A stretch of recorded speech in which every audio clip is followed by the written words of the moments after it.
Religion, government, or national security.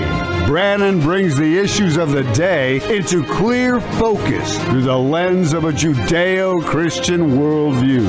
And now, here is your host, Brannon Howe. And welcome to the broadcast tonight. Glad you were with us. Mike Lindell is going to be my guest. He's running for governor of Minnesota, and we're going to get the first exclusive interview after he has picked his lieutenant governor. I pre-taped an interview with Mike Lindell this afternoon. And again, we got the first interview, I think. Well, I don't think I know. He told me because I asked him right there. Did we get the first interview since you announced your pick for your lieutenant governor? A man who was running for governor who is now going to agree to run with him as lieutenant governor. So we'll talk to Mike Lindell tonight. Anni Cyrus is back. She just traveled to California. She's going to come on tonight, talk to us about her trip to California and what she saw and what maybe you ought to know about. And then we're going to talk about Iran. Are you getting tired of talking about Iran? I have to tell you, I really am. On again, off again, ceasefire, no ceasefire. They're fighting again. Now there's a ceasefire. The strait is open, the strait is closed. The strait is open, the strait is closed. I'm tired of it. But I want to ask Anni, isn't that part of the agenda of the Islamists of Iran to wear us all down and make us where we actually get tired of hearing about it or even talking about it? But isn't it also to drag this thing out? Ceasefire, that lets them rebuild, rearm, open up more missile sites.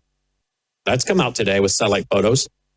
And I think this might go on for some time, particularly to make sure the economy is continually messed up a little bit here in inflation and fuel prices, right? Particularly as people go into the summer and vacations. And that's not going to set well for vacations. And that's not going to set well for the elections, as these are kitchen table issues. It's the economy, stupid, as James Carville said, remember?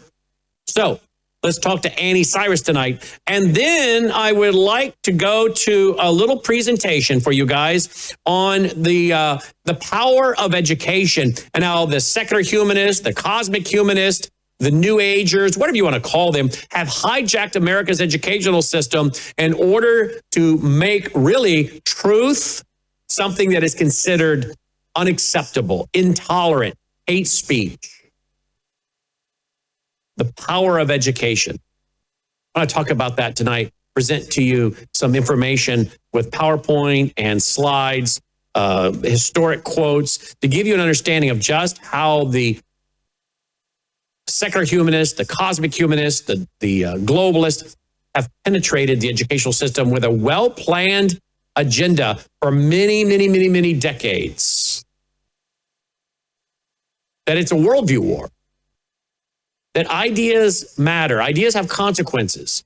That we need to know the various worldviews that are vying for hearts and minds. That your worldview is the foundation of your values. Your values are the foundation of your conduct. Do you know what you believe and why? And why are we losing so many of the kids from our Christian homes and our evangelical churches? Why are so many of them walking away from the faith and becoming practitioners of cosmic humanism or the New Age movement or the Wicca religion or witchcraft? Why? I have the answers for you tonight. I know why. I absolutely know why. Because some of them who've walked away have told us why they walked away. I'll give you a preview.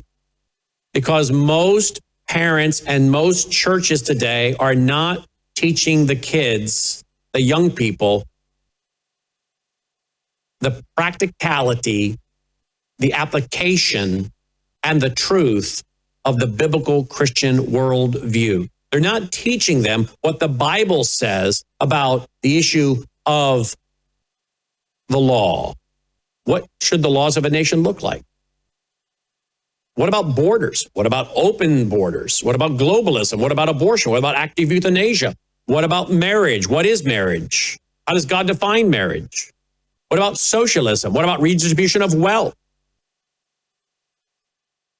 What is the Bible? What about the issue of origins? Where did we come from? Why are we here? Where are we going?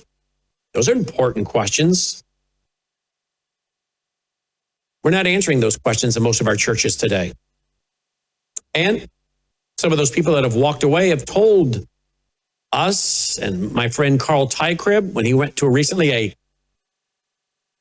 conference of 1,000 witches in Minneapolis, it was openly discussed. Why did many of us walk away from our evangelical churches? Because they had no answers when we would ask them. So they went and they found religious system and community, if you will, that would address the issues of the day from their worldview. They're wrong. They're very much wrong. But at least they are applying their worldview to those issues. These are very important issues because many of us are parents, many of us are now grandparents, right? And the battle is on for their hearts and their minds. You love them. You love your kids. You love your grandkids, just like I love my kids and I love my grandkids. And I want to win them for Christ.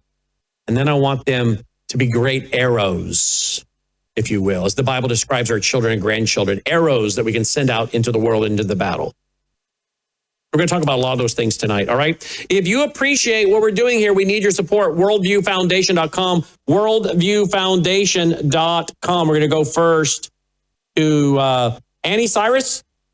Or are we going to play the Mike Lindell clip first? Which one? Let's go to Anni first. All right? Worldviewfoundation.com, worldviewfoundation.com. You also find our mailing address first.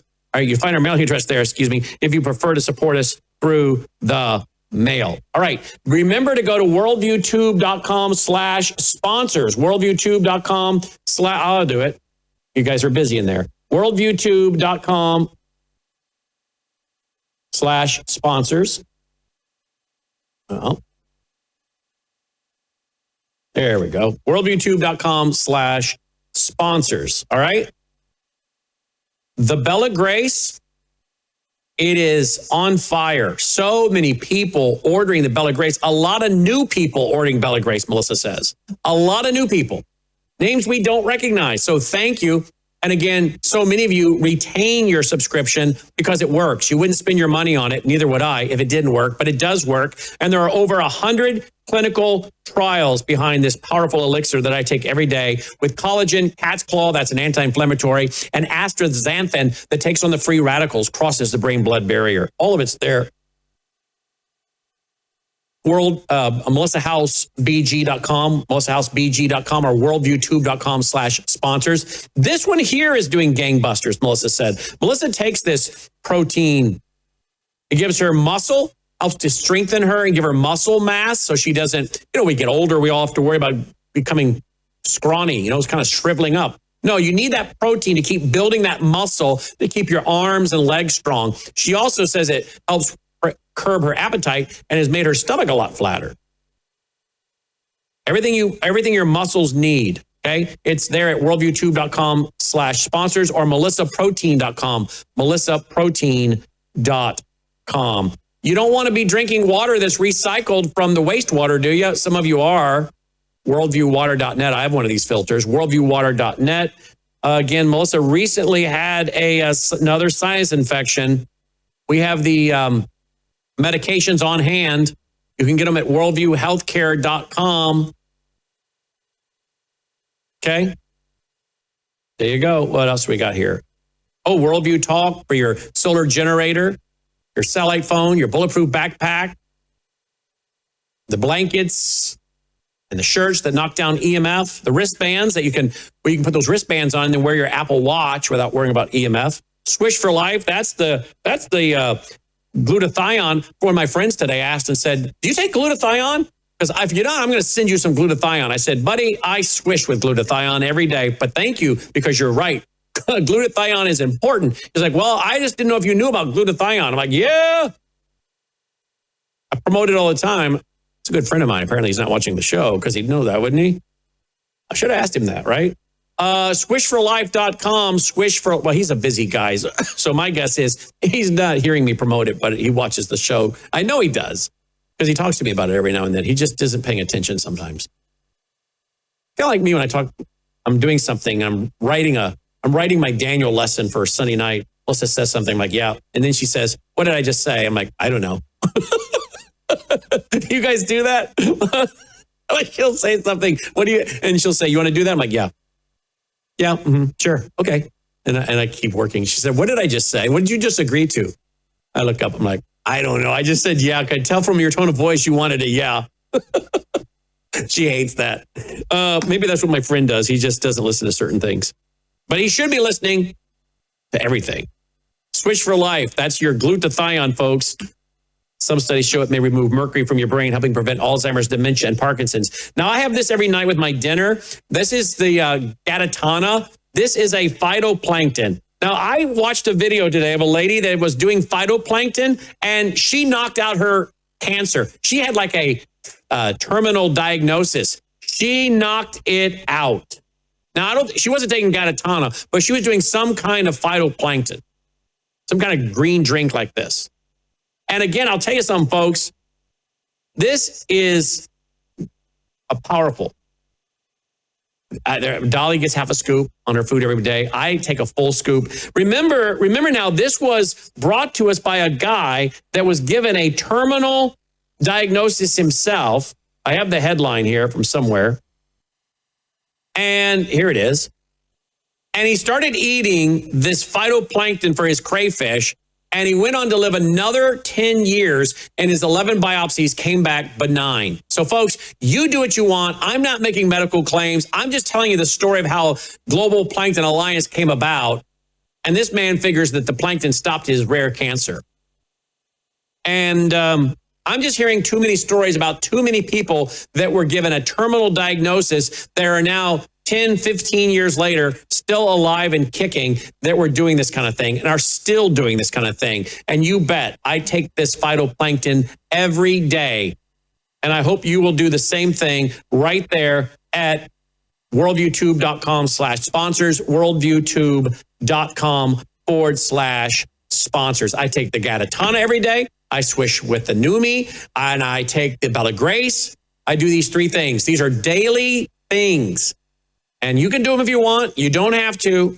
But I want to stay as healthy as possible, as long as possible, for the greatest benefit of possible to my kids, my grandkids, and hopefully to you as well. So again, join me in doing these things. These are three great ways to support your health, I believe, and us at the same time. Numi, Gatatana, and Bella Grace. Worldviewtube.com/sponsors. Let's get going.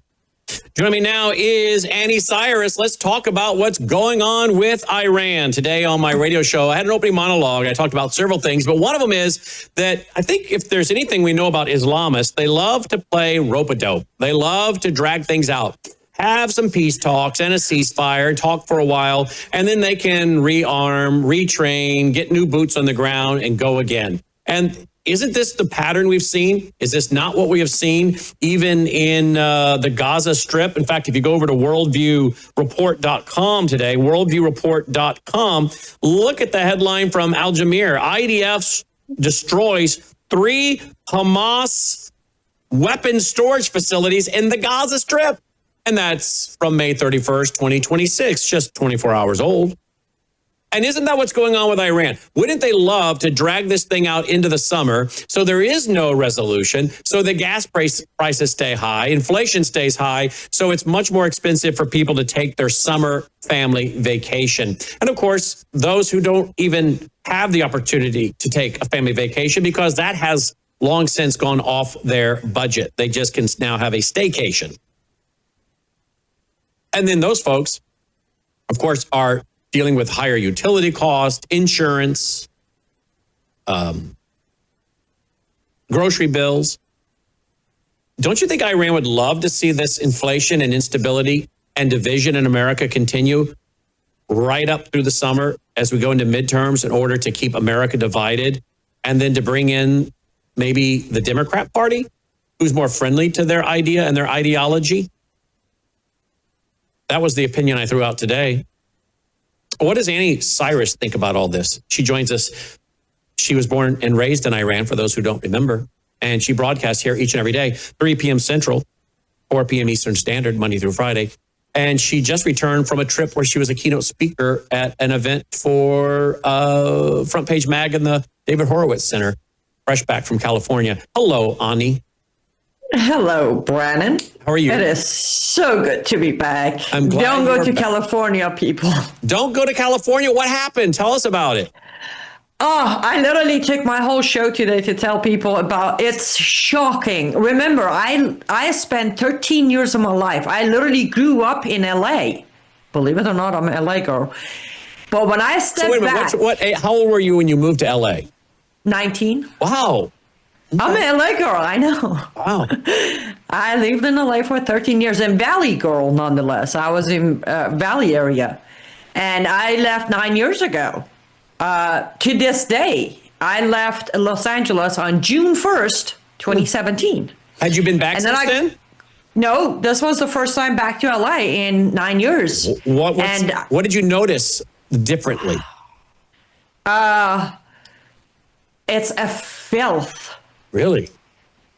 You step into LAX, the way I described it is like you walk through LAX to get out. You feel like you're going to step into Paris 1978. And then you step out, you're like, ugh. Everything smells. The air is unbreathable. Everything is broken. It's genuinely, everything is broken. But then the first thing catches my eyes in midst of this is one of the driverless smart cars is pulling in. I'm like, oops, wait. And a couple gets in and they go on about their life. I'm like, wait, so you don't have money to fix the city, but you have the budget to build driverless smart cars, even for airport? And then it just from there, it got worse. Like the prices are the cheapest gas station, the cheapest gas price at a gas station I saw driving through about a good 20 of them, Brian, was $7.23. I'm like, the one closest to the airport, to the rental car area, was almost $8.19, $8.20, because people are dropping off their car. They just want to gas it up and leave. I'm like, everything is extremely expensive, unreasonably expensive. Again, I was close to the airport as far as where I stayed, and then the venue was in Sunset Boulevard, which is Beverly Hills. Beverly Hills. Nothing of Beverly Hills is left. Like from the place that I stopped to buy a couple of books, which is Tehran Jealous, Westwood. From there, the walk from my bookstore to my car, I think I almost tripped over 4 or 5 homeless guys. I'm sorry, I'm not trying to make fun of this, but that is literally like I almost tripped over them. There were so many of them. Every time I looked at the ground in front of me, I'm like, has this been like cleaned in years? A lot of empty buildings, or stores, I should say, from the store. People just went bankrupt, I guess, and left, and nobody rented the place again. Terrible. And I saw what I hear here is that the LA Chamber of Commerce is definitely hiring you as a spokesperson. Is that what I hear? 100%. They already called me. I'm sure they did. But I don't get it, Brandon. Like, why? How? I'm gonna right away plug something. I don't know if you've done it tonight on your show. I plugged it on my show. Stay tuned. Do not, like, the moment Brainwashed America Part 3 is out, watch it. Oh, wow. By the way, that's interesting you said that, because I didn't ask you to bring that up. Logan, do we have a little bit of that? Yeah. Yes. I've not been post editing. Okay. I did all the post editing. I was a one-man show for years and years and years and years, as you know. I mean, Siege, Sabotage, Brainwash, Part 1, Part 2. I did it all, everything. Now, praise the Lord, we actually have the budget to have some young guys in the control room, and I can spend my time writing and research and cranking out books, and they can do the post editing, because I'm like, I don't want to sit here and do things that others can do, so that I can do the things that really only I can do on the team. And those guys in there are not going to sit and do the work that I do, because they don't have the 36 years of memory to draw on, because most of them are in their 20s. So they don't have 36 years in their mind of information. So, oh, that fits with this and that and this, and I need to go talk about that. And so I can sit and write the books and write the research and the documentaries and the scripts, and then they post edit them. So this is the first time I've had anyone post edit my documentaries, which is really weird, because as you know, when it's your stuff, you get kind of like possessive, right? It's like, okay. And there's a part of me that says, I wish I had time to post edit this thing myself, because you just, it's yours, you own it, it's your baby. But I must say, he's doing a far better job. These young guys are so good at the post editing and the technology. And and they're spending the time on it, whereas I'd have to be rushing to get it done. So with all that said, you brought up the brainwash. We'll get back to it. We'll get to Iran. You want to see a little bit? Oh, absolutely. All right, this will be the first time we've aired this. This is what I saw for the first time over the weekend, a little sample. And by the way, part 3 is coming out, then part 4. We filmed it all. We're done filming. We're all in post-edit. So it's going to be part 3, boom, part 4, boom. It won't be part 3 and then 2 years from now, part 4. It's going to be part 3, part 4, boom, for those who are in the vault. And you won't be able to watch it unless you're a vault member. I'm just sorry. We have to have vault memberships to raise the capital. I just got a bill today from one of the major companies that we use for $19,000. Okay, $19,000. So, folks, I've got to generate the revenue. So a lot of stuff's going to be going into the vault. So there you go. This will be for vault members to watch. But here's a little clip to give you a little idea. Watch this. Hello, I'm Brandon House. For more than 35 years, going all the way back to 1990, I've been studying the deliberate and systematic brainwashing of the American people. This was not some passing interest or weekend research project.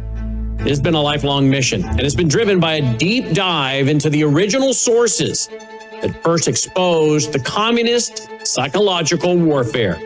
To date, I've written over 20 books which are directly connected to the study of worldviews and the battle for the mind. My study on the topic of brainwashing has been greatly aided through the groundbreaking work of Edward Hunter, a journalist who literally coined the term brainwashing back in 1950 while reporting on what the Chinese communists were doing to American prisoners during the Korean War. Hunter's book, well, it helped me to identify steps that were being used to orchestrate and administrate calculated destruction of a man's mind, his will, and his soul. Then came the chilling research of Army psychiatrist Dr. William E. Mayer, who also spent years studying the returned American POWs from that Korean War. What he documented wasn't just cowardice or weakness. It was the first large-scale, real-world success of ideological indoctrination on our own soldiers. The report by William E. Mayer, it showed a staggering number of these men were turned against their own country. Some, they even signed false confessions, and they refused repatriation. And this was all without torture in the traditional sense. Just, well, relentless psychological pressure, guilt, self-criticism, and of course, group condemnation. What the communists perfected in those prison camps in Korea in the 1950s is related to the techniques being used on our nation right now, only scaled up through education, media, entertainment, and big tech. The techniques, they never went away. They just came home. Everything you're about to see in Brainwashed America Part 3 is built on the foundation of what Hunter warned us about, what Mayer meticulously documented, and what I personally have been tracking across, 3.5 decades. As I believe these same methods have been weaponized against our families and our faith and our freedom. I've spent years studying this topic, and through this study, I have developed what I believe are 12 systematic steps for how you brainwash a people. If you've not seen Brainwashed America Part 1, Part 2, I'd urge you to do so by going to worldviewtube.com/vault. That's worldviewtube.com/vault. By joining my Worldview Tube Vault, that will include 36 years of my radio shows, TV shows, documentaries, ebooks, audiobooks that you'll have access to. My National Worldview Weekend conferences, and very powerful online Bible software programs, unlike any organization in the world has amassed or organized. So buckle up. The truth is ugly. But if you don't understand the times or the techniques of the power elite, well, you and your children and your grandchildren will lose the battle for the mind. Brainwashed America, Part 3 begins right now. 3 years ago, the United States was stunned by an announcement from war-torn Korea. U.S. Army Private David Hawkins and 20 other prisoners of the communists had become turncoats. They had renounced their own country and disappeared behind Red China's bamboo curtain. What had you heard? Well, only what our Chinese captors had told us, how great they were working toward socialism, and the great stride that they were taking, bettering the life of the Chinese people who for so many thousands of years had lived a life of oppression under various governments.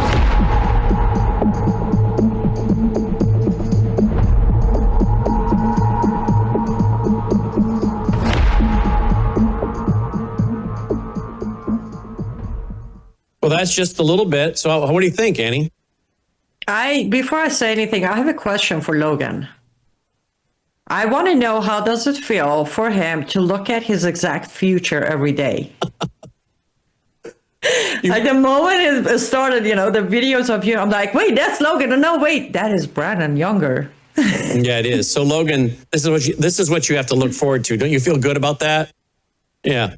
No, Thomas says no, he shouldn't. You think your girlfriend ever looks at me and goes, "Oh my word, that's what I'm going to be living with 30 years from now"? Yeah.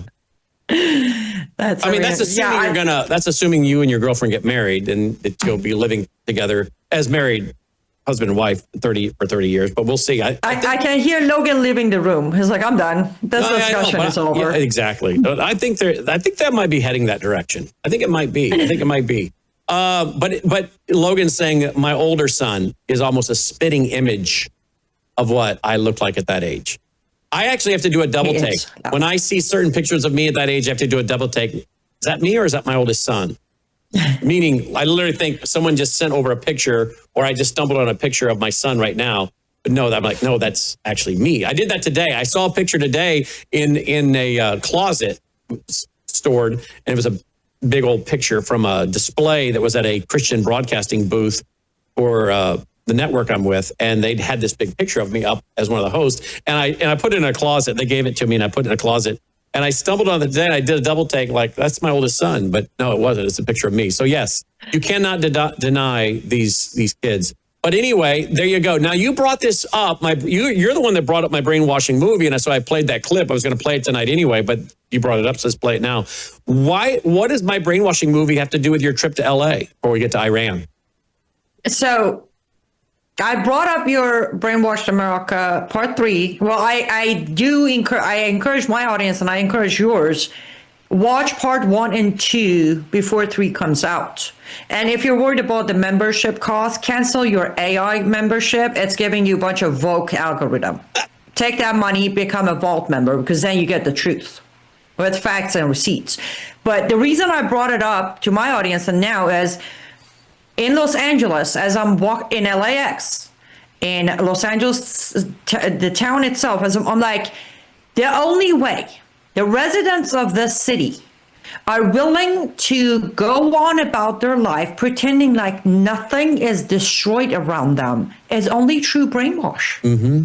There is no other explanation behind how Los Angeles has, remember, as I said, I moved to LA when I was 19. I left 9 years ago. So I stepped into LA about 22, 23 years ago. Today I look at it, or last week I look at it, I'm like, there is no way these people did not notice the change. No way. Even if the gradual change wasn't noticeable, at some point they stepped out of their homes and it hit them. But the brainwash is so great, they can't find themselves accepting the change. So that's why Brainwash America Part 1, 2, 3, I can't wait for 4 either. They all connect back to why this is happening. Well, good. It sure does. All right. So Logan, cut that clip. Cut that clip. Get it out there. That's a great commercial. It was good. Yes, it was. Thank you. So now let's go to Iran. What do you think of my opening comment when you were coming on here that Iran would love to drag this through the summer, keep us unstable, gas prices high, over $7 in LA, you saw, and keep the economy hurting for the average American. Kitchen table issues. Remember James Carville, I think, during the George H. Bush run for president, when he was running for president the second time against Bill Clinton. Carville, I think, was the one that said it's the economy, stupid, meaning it's kitchen table issues. And if they can keep this on the economy for the midterms, that will take out a lot of Republicans, and maybe some of the red-green axis and the Islamists can actually win. The people that actually support Iran can win. So do you agree this is kind of a rope-a-dope scenario, this on again, off again, on again? And do you think this is what we're going to be seeing all summer long? Yes, I agree with everything you said. Originally, a few weeks ago on your show, I predicted that not only we're going to see this through summer, but I said this is going to drag on to early 2027. And it will. It's not going to end by end of summer because, again, with the events building into the World Cup and then the midterm, we, on our end, our hands are tied behind our back.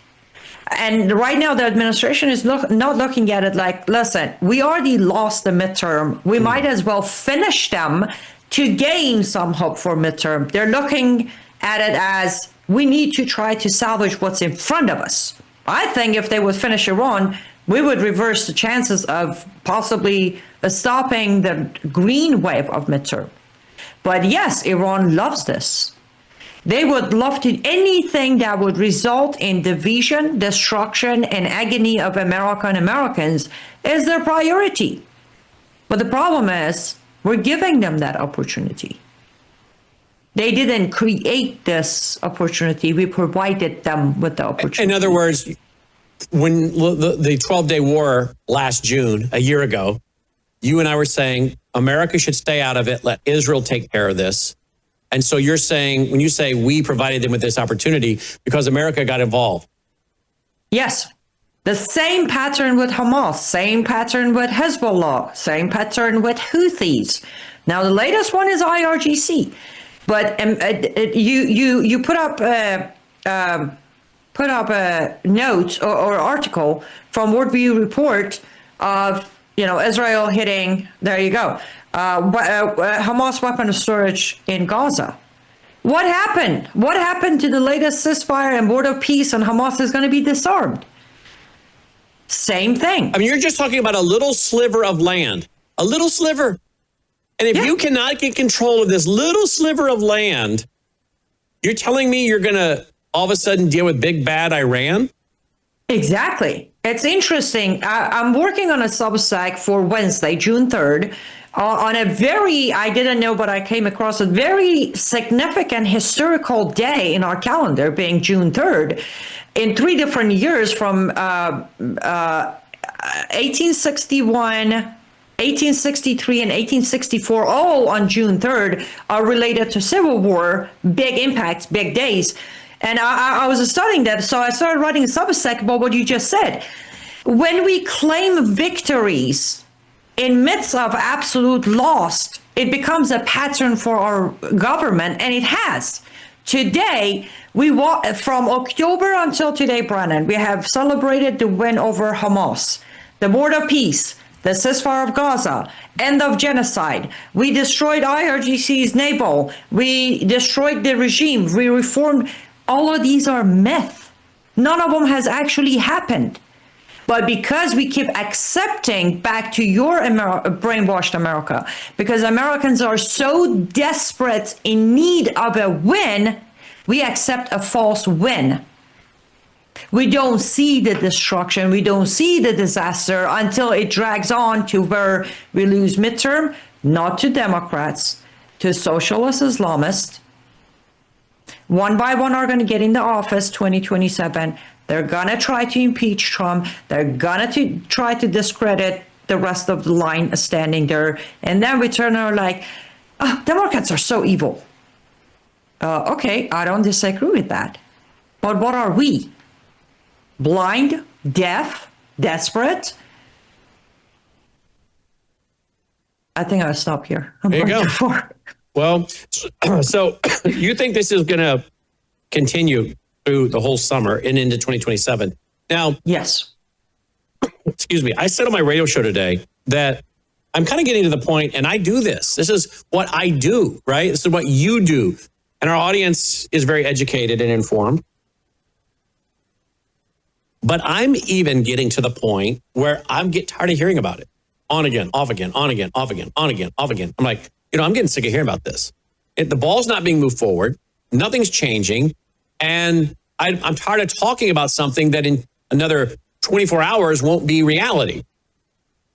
That's part of the goal, is to get Americans where they're sick and tired of hearing about this same drumbeat over and over and over and over and over again, till most Americans will say, I'm checked out. I don't care about this because it's unsolvable. It's unwinnable. They can't get their act together. Whatever reason they give up, whatever reason they just say they don't want to hear about it anymore, but they get where they're just sick of hearing about it. In other words, call me when you have the final resolution. Okay, but I'm tired of the on again, off again, peace deal, not a peace deal, ceasefire, not a ceasefire. That's part of the objective here, is it not? To wear down the American people and to wear down the Israelis, Aaron. Yes, Annie? it is. It's so interesting. Let me plug the Substack one more time. Today I released the Substack. Today marks the 46th anniversary of the radical idea of launching a 24-hour, 7 days a week news channel now known as CNN. And I went through what you just said, how CNN started at this really radical idea that so many people were like, it's going to fail.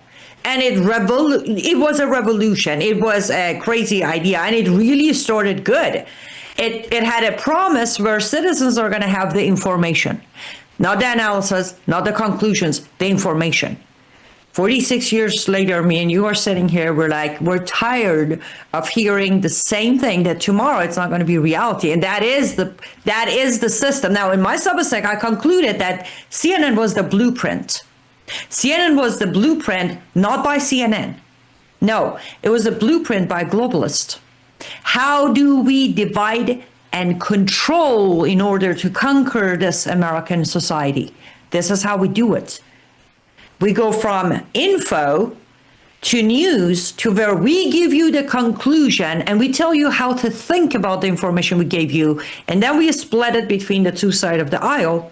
We create an echo chamber where two people watch the same news, but they take away two different reality from it. And then tomorrow we change that reality. And today we have been conquered through that blueprint, through media, social media, alternative media, and our own government. Which goes back to, we need to fight back. As exhausting as it is, we cannot let it become background noise. Why? Because one, Iran will permanently stay in power of this regime, because now, as you just said, it's not doable. We tried. Nobody can topple this regime. And that's how they're going to sit there and continue their destroying the Middle East and sending their soldiers here to kill the rest of us. That's the number one problem with letting this become background noise. Number two, regardless of who's in the office, we need to keep them accountable. We need to hold them accountable. In order to do that, we need to every day ask, so what happened? What happened? Where did all the money go? What are we achieving? Not some fake win, not some fake victory. No, the reality of tangible achievement that we have gained by all these money that went out of taxpayers' pocket. And I understand President Trump has said apparently that many Americans are happy to pay a higher gas price to guarantee Iran has no nuclear weapon. I don't know which American. I'm not one of them. I'm not. I'm willing to pay a higher price of gas if the regime is toppled, not for Iranians' sake, no, for my sake. So when I'm traveling to Los Angeles, California, I'm not looking like a crazy person, constantly looking and see who's going to come at me inside LA or at the airport. But this nuclear narrative needs to stop. It needs to say, you know what, I'm going to believe the nuclear narrative of Iran, Brannon? The moment we start saying Pakistan should not be sitting on 170 plus nuclear existing bombs, then I believe the narrative. Otherwise, it's just how do you say it in English? The carrot. The carrot or the stick? That one, yes. So yes, I'm tired of it too. I still track it very closely, and I get text messages like, what's the latest on Iran? I'm like, the same thing as 3 days ago.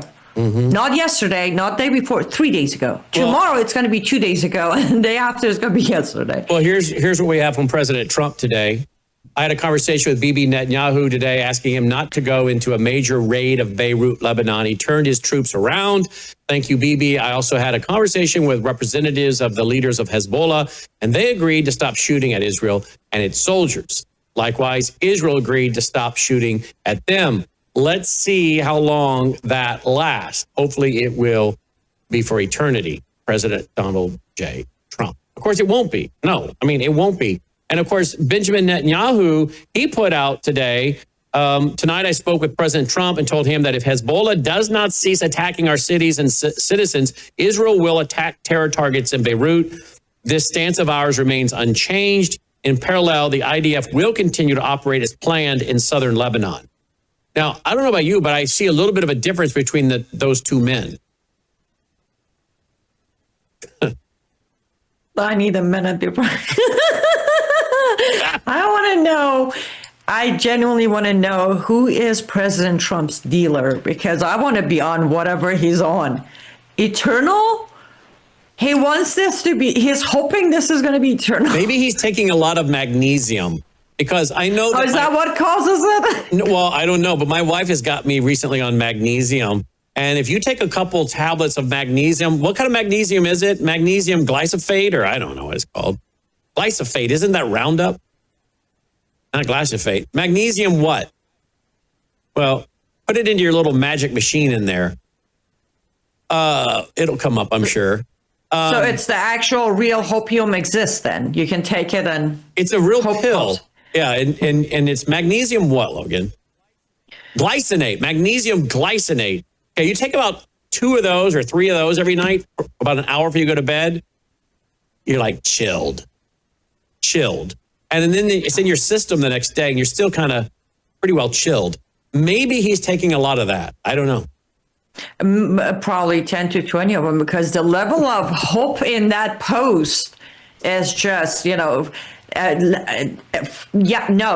And I agree, yes.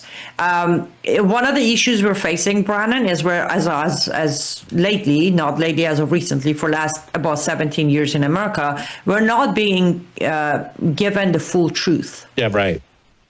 A little bit of truth is there, a lot of imagination is there, a lot of begging it up is there.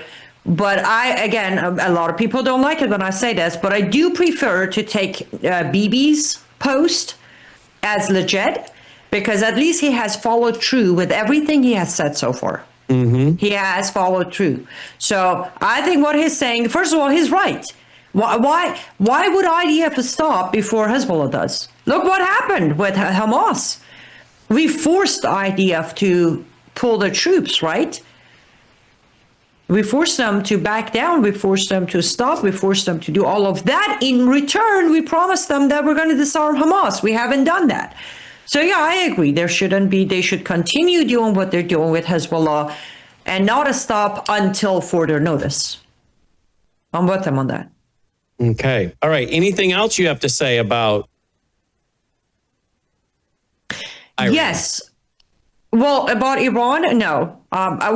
There's a lot I want to say about Iran, but the situation is unfortunately where it's at, and there's nothing any of us can do until somebody in the administration decide a final objective. But I want to say something about America, more specifically, one more thing about LA. And I know your audience are fairly informed. I have mentioned this on your show before, but in 11 days, kickoff World Cup right here. And when I was leaving LA, Brannon, inside LAX, I felt trapped. I had no choice but to do what I was asked. And I'm not happy about it, but I had to. Another reason I'm never traveling to LA through airport again. But in order to board my plane, I had to scan my boarding pass and then look above to a camera that snapped a picture of my face and confirmed my identity with my boarding pass, opened the gate for me to get into the plane. There was no other choice for me. So I did it, which is okay for now. But point is, FIFA fans and FIFA members have already arrived in LA. I saw a few of them around. But in 11 days, when the games starts, the travels between cities and countries will start. I want your audience to know that LAX is going to control over 3 million travelers across America and between US and Canada through LAX with these machines. No human. No passports, no ID required, just a boarding pass and my face. That's all. Over 3 million people coming, and they're going to be traveling from LAX to places like Kansas City, Florida, 2 different stadiums in Florida, Atlanta in Georgia, Pennsylvania, 2 different stadiums there, Texas, Houston, and Austin, I think. And then also Canada and Mexico. So these machines are going to track these millions of people and make sure they're traveling to the right destination. Wow. We are in for some interesting times, aren't we, Annie? Absolutely. I actually informed my audience today, as of June 12th forward, like it or not, I'm going to be constantly reporting on World Cup, not the games. Well, of course, I'm going to talk about the games, but I'm going to be reporting on everything I'm tracking. I'm going to be tracking every game, every move, every visa, every travels, every borders. I'm going to the best of my one team person, I'm going to track everything. By the end of these games, I'm going to have documentation to at least inform my fellow Americans what's missing, how many are missing, who didn't leave, who stayed, and how many international incidents were diffused or not. Because nobody else is clear. Well, let's stay on top of it, all right? Absolutely. All right. Annie Cyrus checking in tonight. LUFT, live up. That's a typo. It's LUTF. LUTF Studio, Live Up to Freedom, LUTFstudio.com. LUTFstudio.com. Ignore the typo in there, folks. There it is. LUTFstudio.com. Each and every day, right here, 3 p.m. Central, 4 Eastern Standard, Monday through Friday. Annie Cyrus back from L.A. Is Spencer Pratt going to win in L.A., Mayor? No.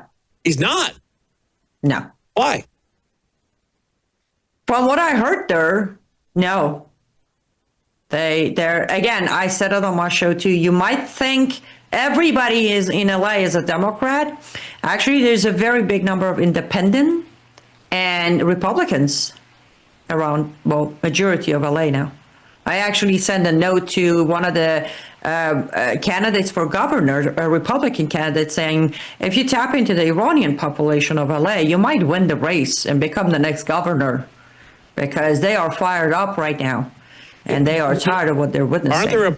Haven't the Republicans, isn't there a candidate running who's basically pro-immigrant, Republican pro-immigrant governor running, and then another one who has dual citizenship? Yes. The dual citizenship one, though he has his dual citizen, but he has genuine, brilliant ideas to reverse a lot of the damages. Okay. But you don't think Spencer Pratt has a chance, huh? If there is no election fraud, no. But just the room I was in the night of my venue gave me a very clear idea that not only they're going flip-flop, wishy-washy. So they're afraid if he gets in, he won't do what he says he's going to do. But he's a good candidate, but won't be a good... the main explanation I kept hearing summarized was he's a sellout, just lying to get in. Okay. That's the impression. I don't know enough about him to have my own opinion about him, but... Well, and he's welcome to come on the show. I'd gladly interview him, so... Yes. All right. Well, as always, Annie, thanks for being here. My pleasure. Be safe, Brandon. You too. Annie Cyrus, LUTFstudio.com. Logan, when I tell you to throw this into your little machine, your magic machine in there to find this, find that, some of the folks in the audience probably wonder, what am I referring to? But I'm talking about all these powerful, we belong and we have subscriptions to a lot of really powerful software programs that search fast and wide for data really fast. Not like you're just your average search engine. And any of you who are in this line of work or in work and research know that you can indeed join subscription clubs where you get access to these very, very big, powerful systems and can search a lot of data really, really fast. But anyway, whenever I think about throw this into your music machine or your little machine in there, I think of that. You don't know this, but in 1977, when I was a little feller, there was a musical that came out for Christian kids called Music Machine, The Music Machine. What's so ironic is, Logan, your mom and I were raised, we didn't know each other until she was in college. I met her when she was 19. But we were raised so similarly. Our parents were married. never divorced. So we both come from homes that where the parents were married. We came from homes that went to the same kind of churches, believed the same thing biblically. The parents had the same standards when it came to, biblical values, morality. They followed some of the same preachers and teachers. They read some of the same books, I'm sure. I know for a fact that as kids, your mom and I were raised on some of the same Christian music, which was so funny, whether it was Evie Turnquist, which, a lot of you in the audience have no clue who she is, but some of you know exactly who she is. Whether you were raised on the music of Evie Turnquist or whether you were raised on music of Bill Gaither, the Gaither Trio, when they were putting out albums for children, whether you were raised on this 1977 album, and that's when we were actually either running records or 8-tracks.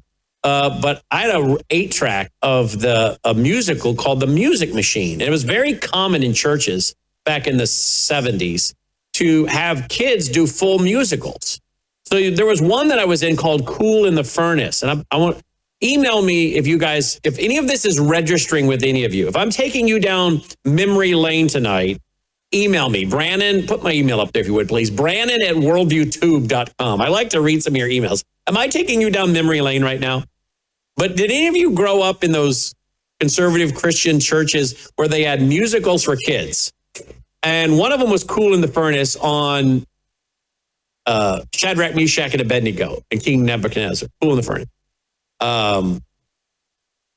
Then the other one was Music Machine. That was just one of many. Music Machine. And that came out in 1977. Well, my wife and I, a few years ago, we were talking about our childhood and the music and what we would listen to as kids. And it turns out we were listening to the same stuff, the same albums. So I went onto YouTube and I started poking in all these albums from the 70s that we would have been raised on. And sure enough, she and I were listening to the same stuff. Didn't know each other, obviously. But anyway, whenever I think about you throw that into your magic machine in there, what I'm really talking about, what makes me think of in my mind is this 1977 album that could also be a musical that many churches did. It was called The Music Machine. Music Machine. Anyway, that's what I'm thinking of. Show my computer here, Logan. This was the graphic of the album. You get a songbook to go with it, or the 8-track.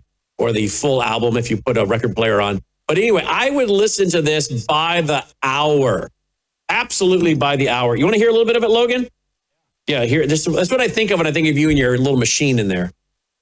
Let's see what we got.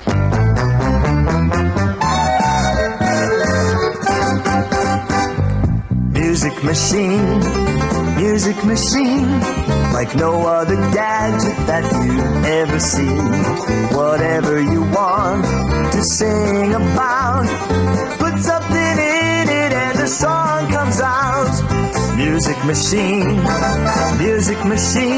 it's like no contraption that you ever see. It starts a smoking and shaking the ground, and the music machine always makes this sound.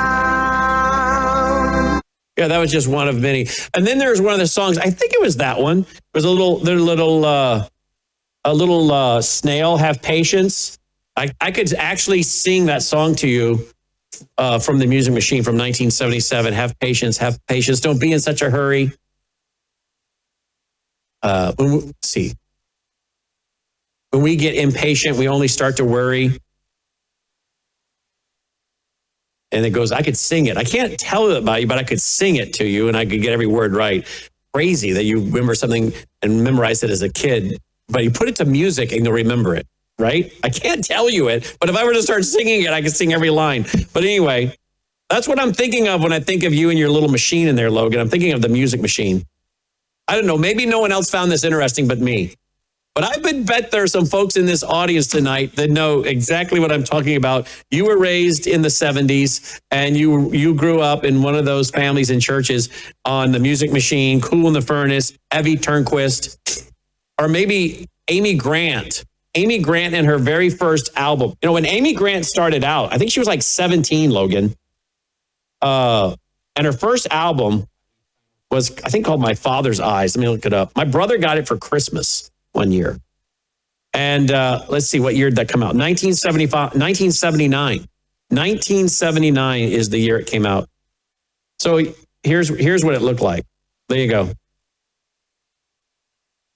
1979. I remember when he got that for Christmas. Well, anyway, a lot of us were raised on that. That was a culture. It was very much a culture. No doubt about it. Anyway, I'll be very intrigued to get some emails if I just sparked a lot of memories for a lot of you tonight. And then you can always ask Bill Gaither and the Bill Gaither trio. That was his wife and his wife, Gloria, and his brother. Bill, and then what was the brother's name? I can't remember what the brother's name was, but they made up the Gaither trio, and they had songs like "You're Something Special," "You're the Only One of a Kind." But those are all the kind of stuff we were raised on in the 70s. If you were raised in that kind of conservative Christian home, crazy. The stuff that comes rushing back to you. But anyway, that's what I think of the music machine when I think of Logan's little machine in there. I'm like, throw that in your little machine, Logan. Anyway, there you go. You know what's really weird is today they actually have software where you can throw stuff into a software program and it will crank out a song.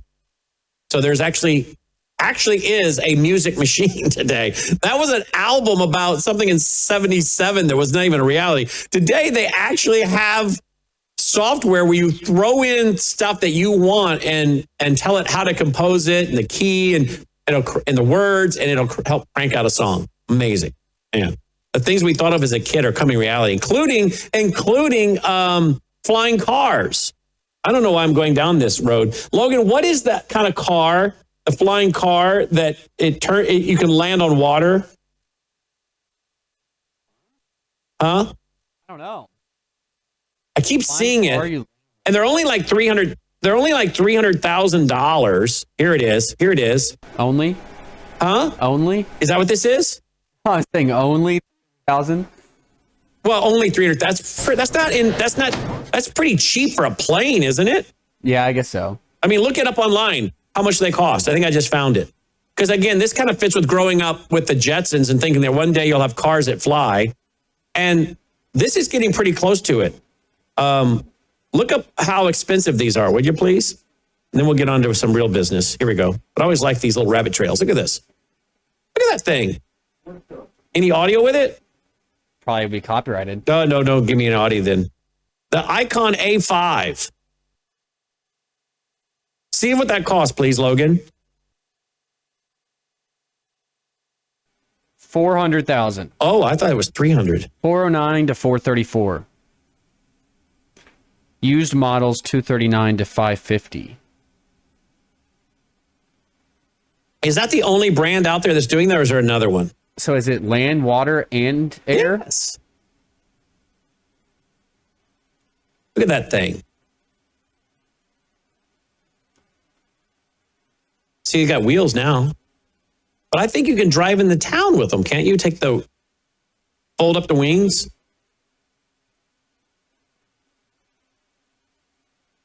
Look at that. Look, the windows are open. I like that idea. Look at there. I think that's pretty cool.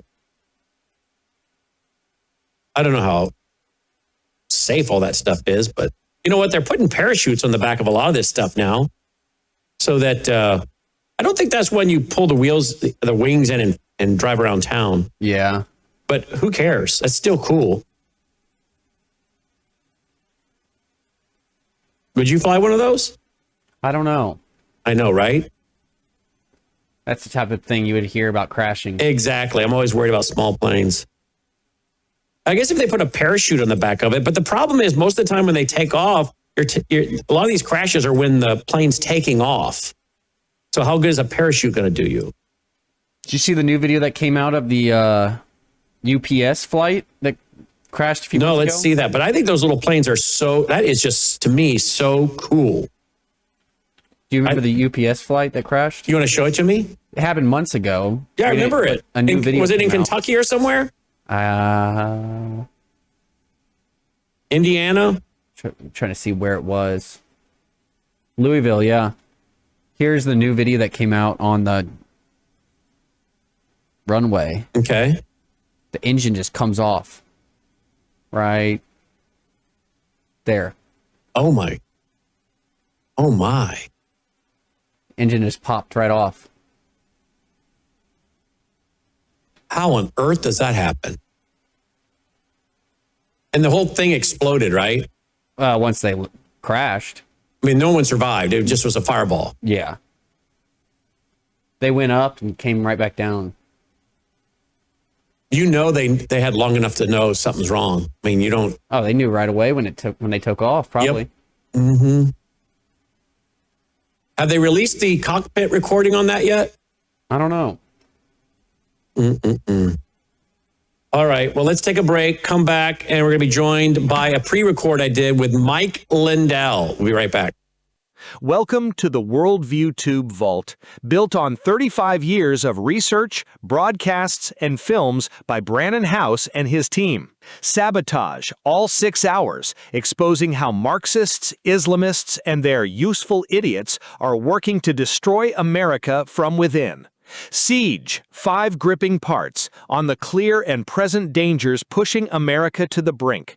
Brainwashed America, Parts 1 and 2, with Part 3 coming soon, revealing 12 documented tactics used to capture the minds of Americans.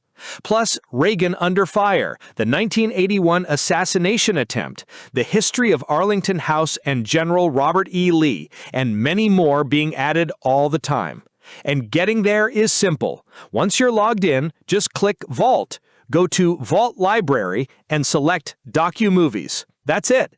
Hours of eye-opening content ready to stream anytime, anywhere. Join Worldview Tube Vault today at worldviewtube.com/vault. Joining me now is Mike Lindell. He put out a post this weekend on X. I saw it, and I thought, I got to call my old friend Mike Lindell, see what's going on. This was from up in Duluth. The GOP had their convention up in Duluth, Minnesota. Here's the report from the floor there by Mike Lindell himself. Then we'll go to Mike. Here we go. Watch this. Hello, everyone. Here we are up in Duluth, Minnesota at the state convention. Well, here we are, and we're all out here on break because the voting machines broke down, so they say. They've had problems with them for 2 days. Pretty easy solution, paper ballots hand counted. But it looks like no one's going to get an endorsement up here. Of course, they put me as I was qualified with reservation, which means they had reservations about me because, he's bankrupt. They had all these things they said on the stage, which were lies. My pillow's not bankrupt. My pillow's still standing, and it's just disgusting what the GOP leadership tried to do to me. Silence my voice. They didn't let me have the delegate list to reach out and market them. I couldn't go to a lot of the events. They banned me from being on the TV on the debate last week, even though I'm polling #1 in the last 3 polls against the Republicans. So God bless you, and we're still standing, and we're going to beat Amy Klobuchar. All right. So Mike Lindell joins me now. Mike, welcome back to the broadcast. Thanks for being with us. Well, thanks, man. Great Yeah, to see quite you. a week, let me tell you. I don't know if you can fit it all in here. Where do you want to start? Well, first of all, did they endorse anybody coming out of the convention? Yeah, they did. And then when you did see the video, everybody, let me tell you what happened prior to that. So prior to that, the way they go, now remember what you heard me say, everybody, in Minnesota, they've been doing it this way since 1994, where you have delegates from all over the state, and everybody tries to then get the endorsement from them, from the Minnesota GOP, which is in end of May, early June here. Then 3 weeks later, you can start voting in the primary. Then the primary is done in August, and then just a couple weeks after that, you finally get your candidate, and you're going into the general election. So what's happened, Brandon, since 1994, every candidate that they endorse, okay, has won the primary. Okay, that's fishy. But here's the other part to that. We have not won. The Republicans have not won here in 24 years. It's disgusting.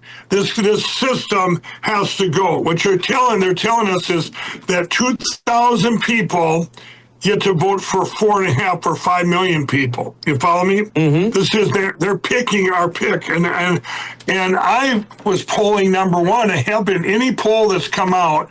I'm polling #1 against Lisa Damuth, Kendall, all of them. right? Well, Lisa Damath was the one that they came out last November. That's their darling. That's the establishment pick.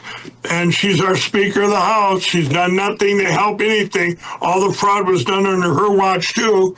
Well, here's what happens. So I get to, after not being able to market to these delegates, what I was going to do is months ago send them all my book. So I bought the book from my pillow to send it to them, and that came out. And it was Mike Lindell buys his own book for the campaign. We were buying them all for these 5,000 delegates, alternative delegates, and send them to it because that pretty much is my autobiography. Well, what happened then? You go into this on the fourth round. I'm going to be taken out. Per their rules, because I didn't hit enough then. So they had, I don't know, it started with 6 or 7 of us and eliminated. Well, then it goes to round 4, everybody. And what happened then was Lisa Damath is way out front, then Kendall, and then myself. And so I'm going to be eliminated. The third guy's out on the 4th round. And so going into the next round, I pointed to Kendall's sign to that, hey, everybody vote for him because you need 60% of the vote to get endorsed. Well, Brandon, they did that, and then Kendall overtook Lisa Damath, and all of a sudden the machines are broke for 3 hours. For 3 hours, the machines are going. I mean, how ironic is that, Brandon, when I've been fighting for 5 years against a voting machine? These things, any electronics used in our elections. There it is, invalid vote received, you guys. There it is right there. This has been, so then they said, should we do paper ballots hand counted? And all the people on this side are going, boo, no. So then they said, we think we can get the machines working correctly. Well, they did, everybody, but it was like, you call it what you want. Maybe the glitch, let's say they didn't do anything, whatever. But by that time, on the 10th round, they did endorse Kendall Qualls.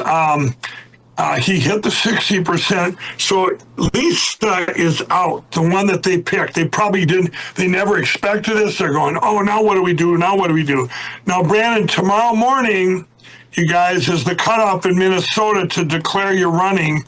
And so will Lisa honor her abiding by their endorsement? What she said was, everyone that said, other than me and another person, which I'll tell you in a second, I said they were going to abide by the endorsement. Man, whoever the GOP endorses, everybody else is supposed to drop out.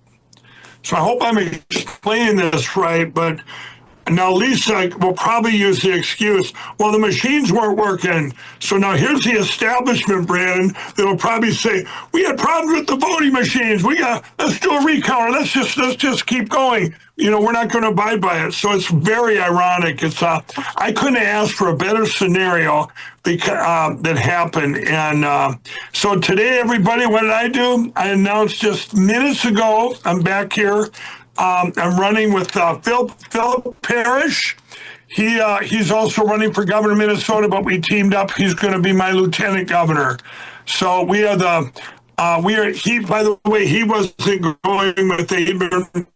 He'd been running for 4 years now at different things, trying to get to be governor, with my name and his being a veteran. He's just absolutely the best candidate.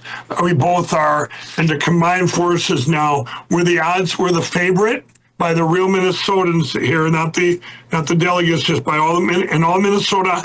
And if you take out Lisa Damath, it's pretty significant. I'm alone favored by Kendall Qualls. It's over 15 points. And then if you get when I get the president's endorsement, it'll be upwards of 30 to 40. Okay, and are you counting on getting the president's endorsement? And when do you think you'd get that? Well, I will say this. He did a shout out, Brandon, back in I believe it was December, everybody, which is up on my website. It says, Mike Lindell deserves to be governor of Minnesota, all he's done for our country. And everyone said, did he endorse that? I said, no, that's just a great shout out. Brandon, I will tell you this. I thought he would do it before the GOP convention, but I'm so glad that he didn't. Here's why. If he would have, those delegates in that room, half of them, their establishment, they don't like our president. So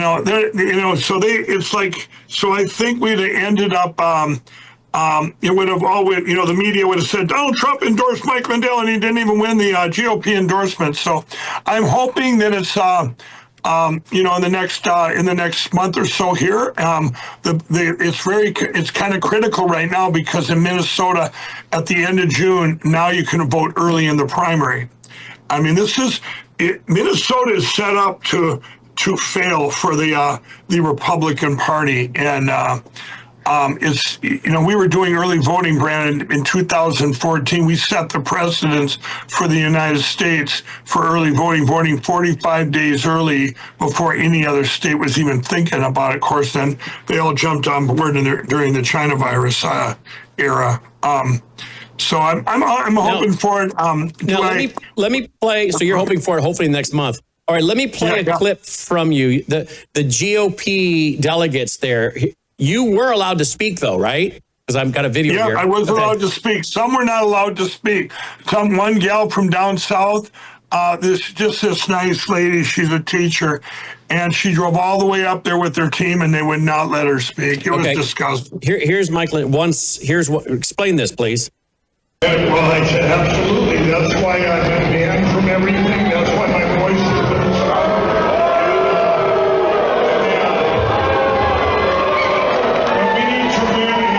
Now, I think you already explained why that's happening, but what did you think when they did that? There was two. First time I ever got booed, but I'm serious. First time I ever got booed, there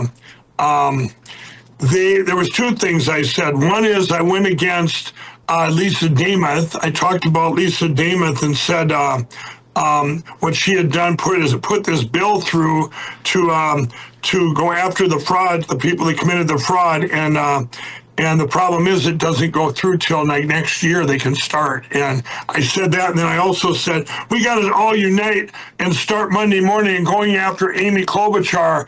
And boy, they didn't want that. It's boo! No, they want the endorsement and everybody else out. And so that's it's too bad that they. What I said there, Brandon, you remember when I ran for RNC chair, right? Yes, I do. Yes. When I ran for RNC chair, everybody, I doubled Harmeet Dillon and Ronna McDaniel combined.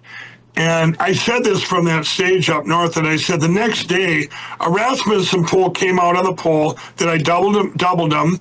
And the next day I got 4 votes. 4. And of course, I was on Jimmy Kimmel, and Jimmy says, "Well, Mike, what do you think of that?" And I said, "Well, once again, the politicians did not listen to the people, what the people really wanted." And then he said, "Well, Mike, do you think that was a fair vote?" I said, "Absolutely. It was paper ballots, hand counted." This was not, and up there, but you can see, Brandon, that they. Oh, and then they asked me, here's another thing they said, everybody. They go, "So, Mike, the grassroots, you don't care about the grassroots." I said, "I care about them more than ever. I built a coalition of over 300,000 people in the cause of America." And and what they're trying to say there is, that the delegates are all the grassroots, which kind of basically they are, but it's become a lot of them, it's the same ones every year are the ones that go by what they plan on doing, the establishment plans on doing. So if you get everybody in on it, you're not really, you're not fooling anyone, right? You're not fooling the people that went to join. I had people that, by the way, were going to be delegates, and they knew they were friends of mine. They weren't allowed to be delegates. So it's a lot of stuff. They don't want anybody coming in to break up this establishment. How many Republicans, I know in South Dakota, you have to be, I'm told by the former Speaker of the House, that you pretty much have to be a Republican to win. So a lot of Democrats run as Republicans. I'm told by Senator down in Texas, the same thing happens there. You got to pretty much be a Republican to win. So Democrats run as Republicans. How many, do you think that are there Democrats that have infiltrated the GOP and that were even maybe possibly delegates there who are not really Republicans? Well, interesting you say that, Brandon. my wife Kendra we were on break or something, and this gal came up, one of the delegates, and sitting next to her, and just starts talking all of this stuff about she was pro-choice and all these things that you could tell she was on the left, and Kendra, and then they got to talking, and she says, "Well, why are you here?" And because this was the gal's first time there, and then she says, "Well, I'm here for the first time too." And she said, "Well, why are you here?" "Well, I'm my husband's running for governor." And she said, "Well, who's that?" She said, "Mike Lindell." The lady just started to turn colors. What? It was so. What we had, by the way, we had 500, I believe, close to 500 of the delegates or whatever that were okay with, I forget what her name is. She's running for Secretary of State here, but she's pro-choice. And how could she pick up that many being pro-choice in Minnesota with the Republicans? I mean, where have we gone as a party? But it's really not. I believe it's what you said, Brandon. They can come in, they can get in. I think as a Democrat, but they're really, they're saying they're a Republican. I don't know the vetting process, so I can't really say it, but they sure act like Democrats. Isn't that interesting? Look at this. Carol Levin has put out today. Kent Hurdle, Mike Lindell just walked in to run for Minnesota governor with Philip Parrish, who is apparently suspending his campaign to run as lieutenant governor. That is a real picture. That's a real window there. That's not a backdrop. That's a real window. That's really the state capitol, right? Yes, that's it. That was 40 or a little over an hour ago. I just got back from down there. Tomorrow's the last day to file. We did not want to take a chance that they would either bury our application. You know what I mean? Yep. We did not want to take a chance. When his whole team was here in my office, we said, you know what? Let's get down there and let's get it done. And fortunately for us, old Keith Ellison was down there. He was doing a bunch of stuff, so all the cameras happened to be there, and then they took pictures of us. So there we are. That's pretty much evidence that we're filed, Brandon. So if they ever try any stuff there, I have to look out for anything that can happen to myself. As you know, they've attacked for I don't know. I think it's coming up on a decade. It seems like. Yeah. Let's see. Is this the clip, Logan? I think this is about a 2-minute clip. I think this includes where he talks about President Mike Lindell, President Trump. This was actually, I think, put out by the White House. Here we go. Listen to this. How about the new thing in Minnesota with the Somalians? They stole, now it came out, the great U.S. attorney up there, they came out, think of this, $9 billion, and they think that's just the beginning. They stole, think of it, in their country, they live on nothing, they have nothing. They come here and they steal $9 billion. Are we stupid? I mean, how do we allow that to happen? Ilhan Omar should be sent out of our country. She should not be allowed to be a congresswoman. She married her brother either to stay or to get him into the country. And yesterday she, I guess, made up a story. She said the police attacked her son. They stopped the car and the police said, we never attacked him. We never stopped him. It was a made-up story. She's a con person. She's full of con. She says, zero. She said, you ought to get her the hell out of our country. That's what you ought to do. She made up a story that the police stopped her son's car and they harassed the hell out of him. It turned out to be a fake story. There was no stoppage of his car and there was no harassment. But think of that, in Minnesota, this beautiful place, once beautiful, I don't call it beautiful, you got a governor who's a stupid person and a corrupt. He's corrupt and stupid. But he allowed this to go on. He allowed this to go on. Everybody knew what was going on. But what nobody knew is over $9 billion. And the people of Minnesota are not happy. And you know who's running for governor? Mike Lindell. Do we like Mike Lindell? That man suffered. That man suffered. What he did, what he went through because he knew the election was rigged. And he did it. He just did it as a citizen. Mike Lindell, I'll tell you what, every time I introduced him, he got the biggest hand. I hope he does great. He deserves to do great. That man suffered. These people went after him. They went after his company. They did that with me too, but at least I knew what I was getting into. He was just a guy that said, geez, this election was so crooked. It was so rigged. He fought like hell. That guy deserves to be governor of Minnesota, I'll tell you right now. He's a great guy, too. Well, there you go. That's pretty strong, Mike. I mean, wow. Yeah. No, that was a great day when he said that. It meant a lot to me. You talk about all the fraud here, Brandon, and people have asked me, I said, this is one of the biggest blessings to Minnesota ever. Just like the stolen 2020 election was the biggest blessing to our country ever, because it opened the doors, all the stuff that we're at right now, where people exposed everything. People are now in Minnesota with this fraud. I'll give an example. Is 5 years ago, I said, we need to ban Sharia law. This is terrible. The Muslims coming in with the Islam, and I was a racist, Brandon. Now I can shout from the rooftops, ban Sharia law. Okay? It's also opened up things like, you see Amy Klobuchar now, who is running against us, or against me, with the for governor. And she came over from the Senate, everybody, if y'all, and maybe y'all don't know who she is, but she's been around a long time, 2 decades, I think, as in Minnesota here in politics as our senator.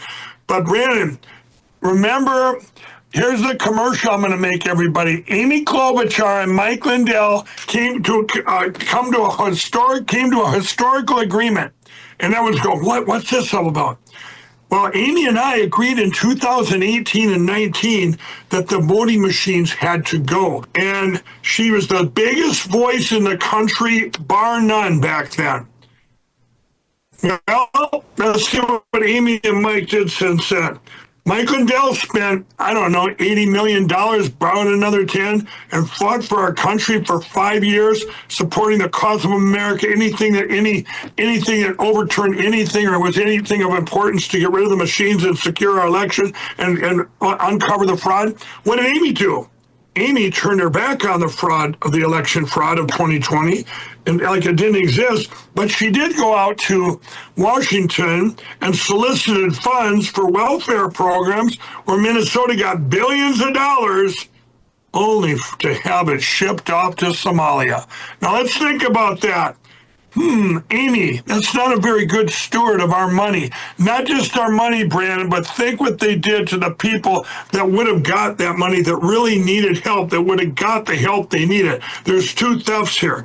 But this all happened on Amy's watch, too. So she's trying to distance herself from Tim Walz, from Ilhan Omar, from Keith Ellison, who, by the way, when I was down with my lieutenant governor, we come walking in, and there's Keith Ellison looking me right in the eye as he's been attacking my Lindell Recovery Network since September of 2023. What is he attacking? The Christian network to get people off addiction to Jesus Christ. By the way, it's LindellRecoveryNetwork.org. Everybody, LindellRecoveryNetwork.org. It's free. So it's that, or is it because I'm running for governor? Or is it because I want to get rid of the electronic voting machines and secure our elections? Or all three, Brandon? I'd say all three. All right, Mike, keep us posted. Keep coming back on, giving us the latest update. And of course, we're very eagerly following your race. And today, we got probably one of the first interviews since you announced your lieutenant governor, right? This is the first, everybody. This is the first. And I want to say, too, another thing they did to me on that stage in Duluth is in the morning, they announced that I was a candidate. I was qualified with reservations. So I got on that stage and just ripped them. What, am I a tainted candidate? And I went after him. I go, what, I'm tainted for why? Because I fought for our country and my pillow is getting sued. Getting sued, and they've attacked it relentlessly. You know what they said? Then they announced what the reservations were. Oh, my pillow's bankrupt. They got the bankruptcy and the lawsuits.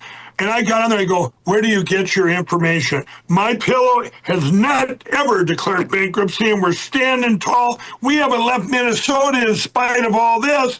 When you got Target Corporation, one of the evilest companies ever, leaving downtown Minneapolis because they can't take it anymore. Where are they going? Where are they going, Mike? They're moving to the suburbs where it's away from the Somalians and the Muslims and the Islam that they're practicing Islam. Brandon, I went downtown Minneapolis to an ATM machine and it's in Somalia and I had to flip it to English. I mean, come on. This is tough, guys. Are you joking? Are you joking? I am not joking. I am not joking. But to have Target, the most woke company in the country, leaving down there, we're going to have empty buildings everywhere. It's very sad here in Minnesota. It's critical right now. And I tell you all, if everyone's, you see LindellGov.com, you can all help out there, you guys, because you're going, oh, this is just Minnesota. We have hope. We can win.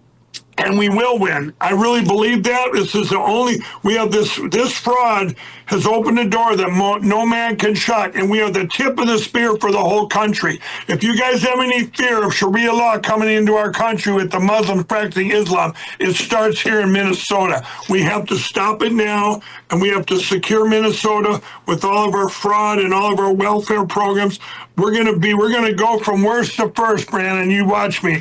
I've told you this before. I will not stop. That I will tell you. I will not stop. Well, you guys, I'm 100% all in. I'm pretty stubborn that way. Yes, you are. Mike Lindell, MikeLindellGov.com. Thank you. First interview tonight. Mike Lindell, since announcing his new lieutenant governor, the guy was running for governor. Now he's running for lieutenant governor. Thank you, Mike. Thanks, Brandon. Mike Lindell checking in, guys. All right. I knew you'd want to have an update, right? There you go. We'll have him back. All right. We'll be right back after this short break. Take a look at the water you just poured. It looks clean. It tastes fine. But what's really in it? Lead, fluoride, arsenic, chlorine, pesticides, PFAS forever chemicals, pharmaceutical residues, and bacteria. Every single day, these toxins flow straight from your tap into your glass, into your family. It's time for Sentry H2O from Worldview Water. Sentry H2O is the ultimate water treatment technology, designed to remove harmful toxins, balance your water's pH, and enrich it with essential minerals like calcium and magnesium, the way nature intended. From commercial-scale systems to whole-house filtration to crisp, delicious drinking water right at your kitchen sink and shower, Sentry H2O delivers cleaner, healthier water everywhere you need it. No plumber, no tools, no plumbing knowledge required. Perfect for homes, apartments, rentals, RVs, refrigerators, and more. Because everyone deserves access to clean, healthy water. Visit worldviewwater.net. That's worldviewwater.net. Ready. All right, guys, I want to share with you a little bit tonight more about education and the power of education. I gave a quote to you guys many times over the years. This is from June 29th, 1938. The New York Herald Tribune reported on the National Education Convention held in New York. Notice again the year 1938. I've given this in past broadcasts, but I want to set up some new information here. This is from my book, by the way, Put Your Beliefs to the Test. Okay. That came out in, I think, 2005, I want to say, 2004, somewhere in there. Anyway, 1938. Look how long the NEA's been at it. The New York Herald reported that at the NEA convention held in New York City, quote, Dr. Goodwin Watson, professor of education at Teachers College, Columbia University, begged the teachers of the nation to use their profession to indoctrinate children, to overthrow conservative reactionaries, directing American government and industry. He declared that Soviet Russia was one of the most notable international achievements of our generation, end quote. Isn't that what we're still dealing with today? The goal by teachers' unions to indoctrinate children. This was being reported by the New York Herald in 1938. And conservative reactionaries. Wow, not much has changed, has it, folks? I've given this quote before as well. Let me give it again. John Dunphy, a proud humanist, he wrote a contest-winning essay in the Humanist magazine. Quote, I am convinced that the battle for humankind's future must be waged and won in the public school classroom by teachers. These teachers must embody the same selfless dedication as of the most rabid fundamentalist preachers, for they will be ministers of another sort, utilizing a classroom instead of a pulpit to convey humanist values in whatever subject they teach, regardless of the education level, preschool, daycare, or large state university. The classroom must and will become an arena of conflict between the old and the new. The rotting corpse of Christianity, together combined with all its adjacent evils, and the new faith of humanism. Humanism will emerge triumphant. It must, if the family of humankind is to survive, end quote. I have that last paragraph completely memorized because I've given that quote so many times since 1993 when I learned of it. In his report, Paul Vitz explains the dramatic influence that the secular humanists have had or are having on America's educational system when he wrote, quote, a very widespread secular and liberal mindset pervades the leadership of education, textbook publishing, and secular and liberal bias in its inevitable consequence. Is its inevitable consequence. Whether one calls it secular humanism, enlightenment, universalism, skeptical modernism, or just plain permissive liberalism, the bottom line is that a very particular and narrow sectarian philosophy has taken control of American education, end quote. But yet I would say today that it's not just that anymore. It's largely now postmodernism, not secular humanism. Secular humanism is not the dominant worldview anymore, as it was maybe you would say in the 60s or early 70s. It's now overwhelmingly cosmic humanism, not secular. Secular humanism, again, man has no soul. He dies. It's over. He's just a natural being that evolved by mistake. That doesn't sit well with a lot of people. A lot of people today are understanding, as they rightfully should, we are natural beings, but we're also spiritual beings. And they want a spiritual experience to be a salve for their guilty conscience. Why are they guilty? Because the moral law is written on their heart and their mind. Romans 1, 2, and 3 says they're without excuse. They know the righteous judgments of God. It's written on their heart and their mind. They're without excuse. So they're looking for a spiritual salve to soothe their guilty conscience. And frankly, who wants to believe in a worldview that says you die, that's it, it's over? And yet at least cosmic humanism says you go on to live. And of course, if you are involved in good deeds, good karma, you'll get evolved upward.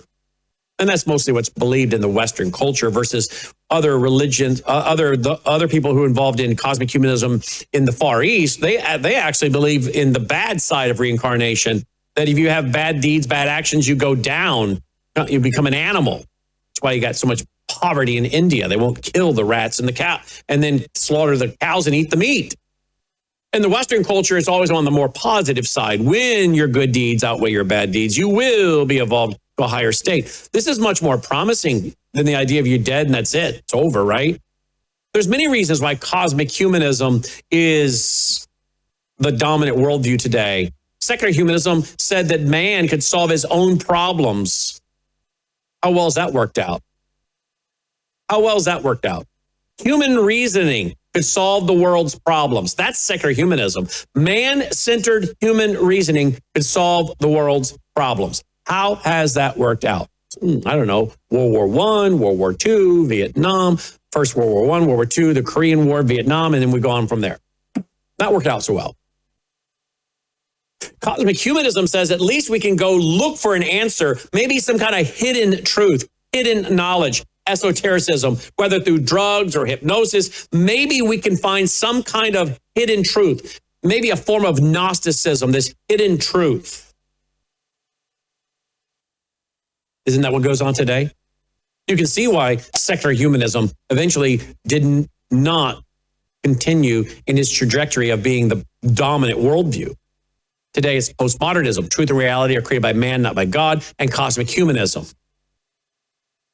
But the hollowing out of our educational system by secular humanism, removing the Christian worldview, ushering the Christian worldview out the front door, secular humanism in the back door, as I talked about the other night, That's what has laid the foundation for the other worldviews to come rushing in. Not just secular humanism, but then eventually cosmic humanism, New Age, postmodernism, now Islam, the communist, Marxist, Leninist worldview.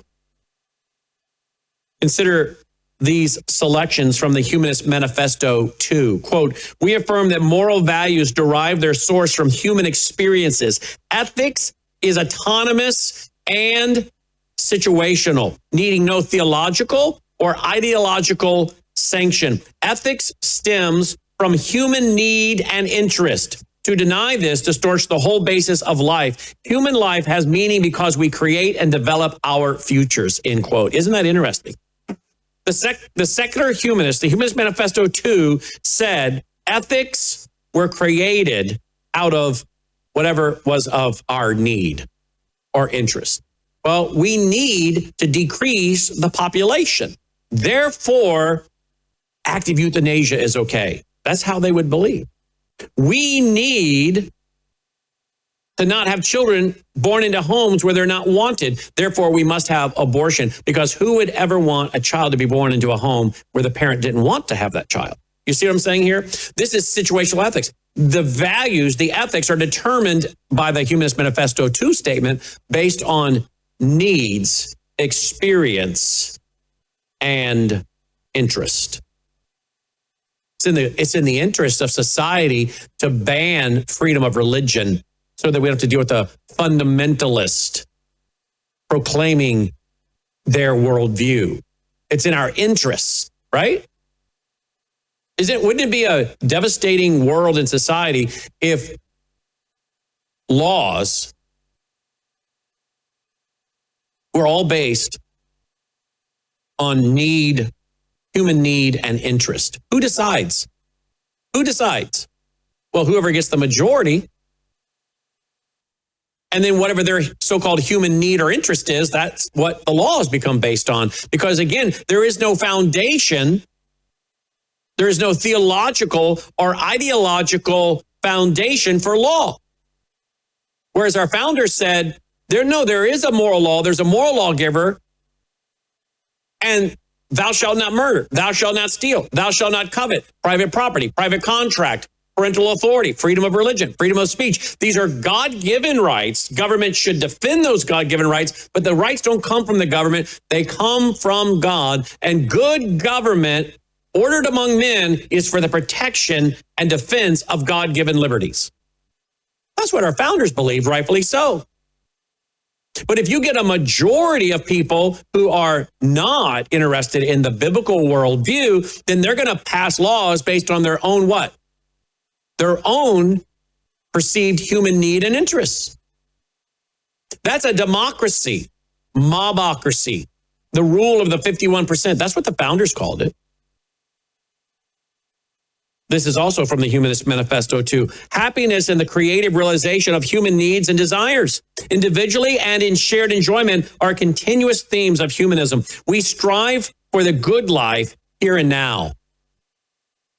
End quote. What is that, folks? That's hedonism. Life has no ultimate meaning. That's nihilism. Nihilism. Life has no ultimate meaning or purpose. Hedonism is we strive for the good life here and now. Pursuit of pleasure. If life has no ultimate meaning or purpose because we're all a mistake because of a big bang and Darwinian evolution, materialistic evolution, there is no God, there is no creator, there is no order. Might makes right. This is all a big, gigantic, random mistake from billions and billions of so-called good mutations, then there is no real meaning of life. If there is no meaning of life, it is whatever you want it to be, and they decide that it's really just about pleasure. What a fatalistic worldview, is it not? And no wonder so many people suffer from anxiety and depression, thinking that life has no ultimate meaning or purpose. Humanist Manifesto 2. While there is much that we do not know, humans are responsible for what we are or will become. No deity will save us. We must save ourselves.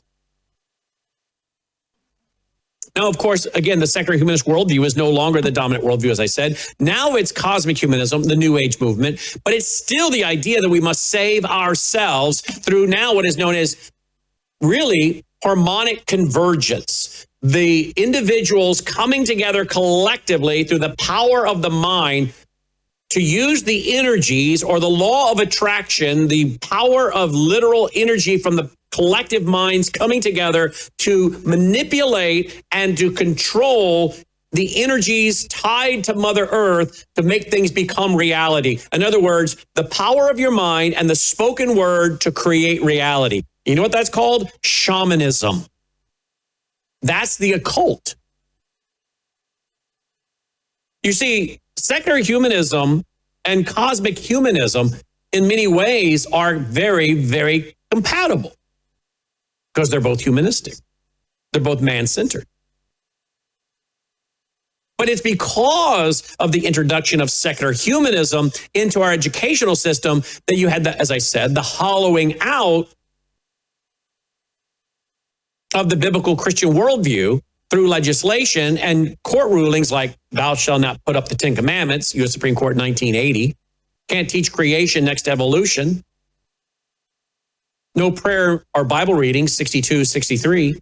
All of that laid the foundation for a new religion, if you will, to come in, the religion of secular humanism, which at one time was actually referred to by some as religious humanism.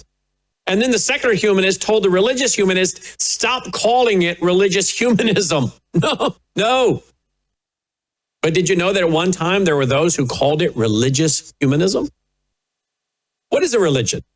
It's a system, set, or collection of beliefs. Everybody has a religion. Go look up the definition in any dictionary, and they're usually going to tell you that a religion is a system or a set or a collection of beliefs. The Humanist Manifesto 2 went on to say individuals should be encouraged to realize their own creative talents and desires. We reject all religious, ideological, or moral codes that denigrate the individual, suppress freedom. With that worldview, what could you say is wrong? You want to encourage the realization of people's own desires? No moral code to denigrate the individual or to suppress their so-called freedom? Have you seen the old bumper sticker or sign? Love is love. Love is love. What is that really saying? This. Love is love. There's no suppression of freedom. People should be allowed to pursue their own moral codes. There should be no denigrating or suppressing of individual freedom. Love is love, after all. And now, whether it's to adult men, to adult women, adults with children, love is love. Interesting that they again want to redefine what is love.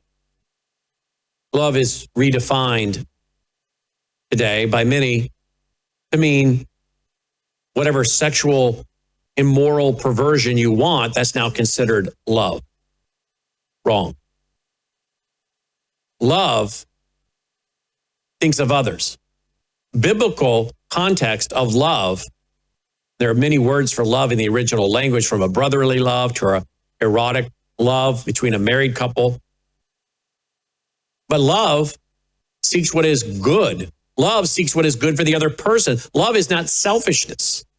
And love, true love, real love, biblical love, does not exploit someone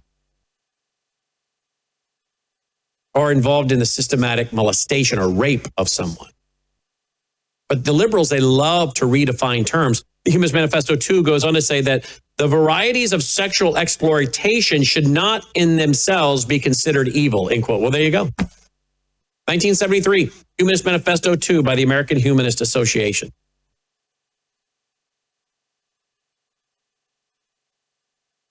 Two of the pioneers of values clarification courses, Sidney Simon and Louis E. Rath, Here's what they wrote in their book on values clarification. Values clarification, that was very popular in the schools of the 70s. It's still around today, but it really became popular in the 70s. Moral relativism, situational ethics. But here's what they wrote. This was their book in 1978. Quote, to involve students in practical experiences, making them aware of their own feelings, their own ideas, their own beliefs, so the choices and decisions they make are conscious and deliberate based on their own value system, end quote. What do you notice there? The word own. Not based on a value system of the Bible, a biblical worldview, a Christian worldview, not based on a value system embraced and taught to them by their parents or grandparents. No, in fact, the ideas of your parents, and particularly your grandparents and those who are Christian, those ideas, they would say, are old-fashioned. They're out of date. They need to be rejected so we can move forward with this evolutionary process, both biologically and spiritually. But at the end of the day, they want young people to make decisions based on their own feelings, their own ideas, their own beliefs.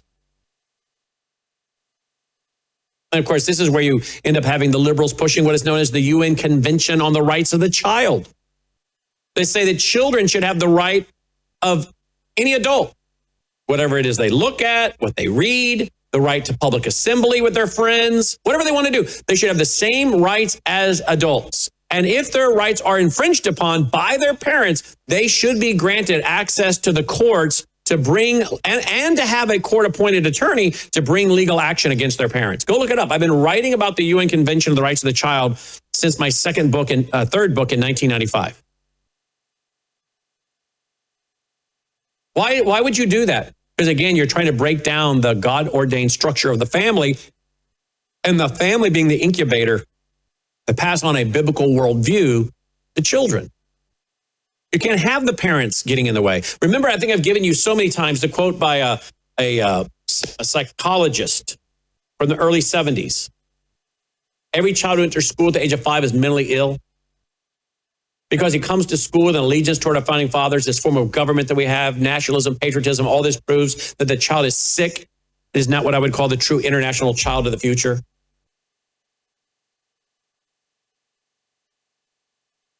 No wonder they have to move the parents out of the way. Richard A. Baer Jr. in the Wall Street Journal article entitled Parents, Schools, and Values Clarification explains this from 1982. Quote, the originators of values clarification simply assume that their own subjective theory of values is correct. If parents object to their children using pot or engaging in premarital sex, the theory behind values clarification makes it appropriate for the child to respond, but that's just your value judgment. Don't force it on me, end quote. The U.S. Department of Education under Ronald Reagan. Here's what they had to say about values clarification courses. Quote, values clarification is a strategy that avoids leading the students to any particular conclusion, relying instead upon the child's inner feelings and logic to develop a set of values that are consistent with those embraced by the culture at large, end quote. Well, there you go. The Department of Education under Ronald Reagan, remember, it was his Department of Education and his administration that released the A Nation at Risk report that said that if any nation had done to our educational system what we have done ourselves to it, we would consider it an act of war. And under Ronald Reagan, that same concern was, look, these value clarification courses, you know what they're really about?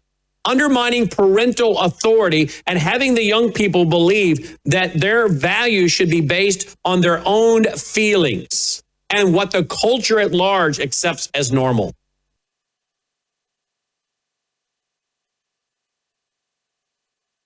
You know, what I find very interesting is how many educators one day are going to find themselves being euthanized by a nurse or a doctor who was taught values clarification courses.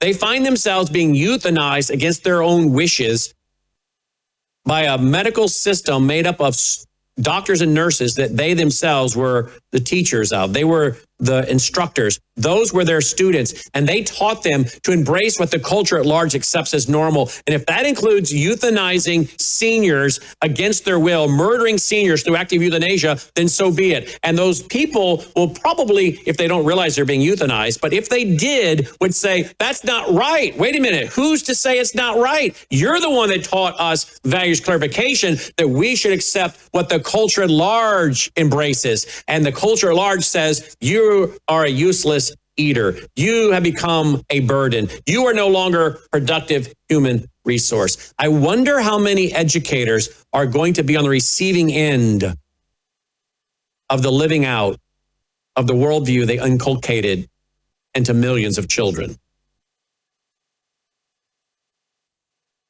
Former Arizona Superintendent of Public Instruction, Carolyn Warner, characterizes the position of liberal educators when she stated, quote, "Those who educate are more to be honored than those who bear the children. The latter gave them only life. The former teach them the art of living," end quote.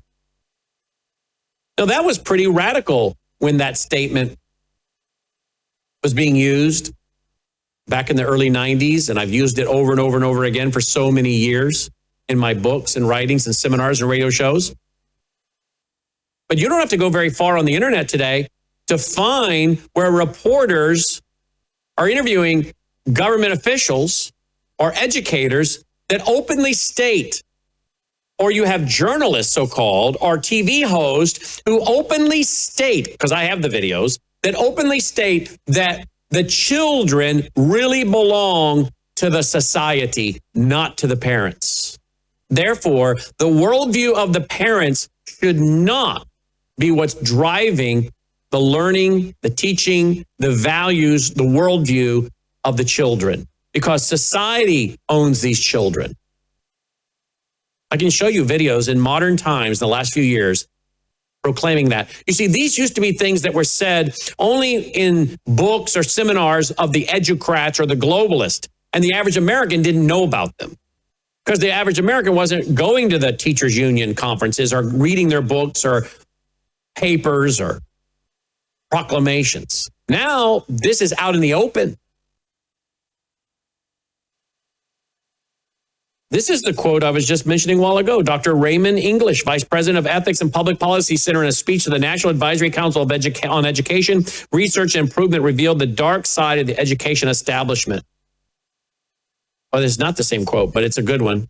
Quote, "Critical thinking means not only learning how to think for oneself, but it also means learning how to subvert the traditional values in your society.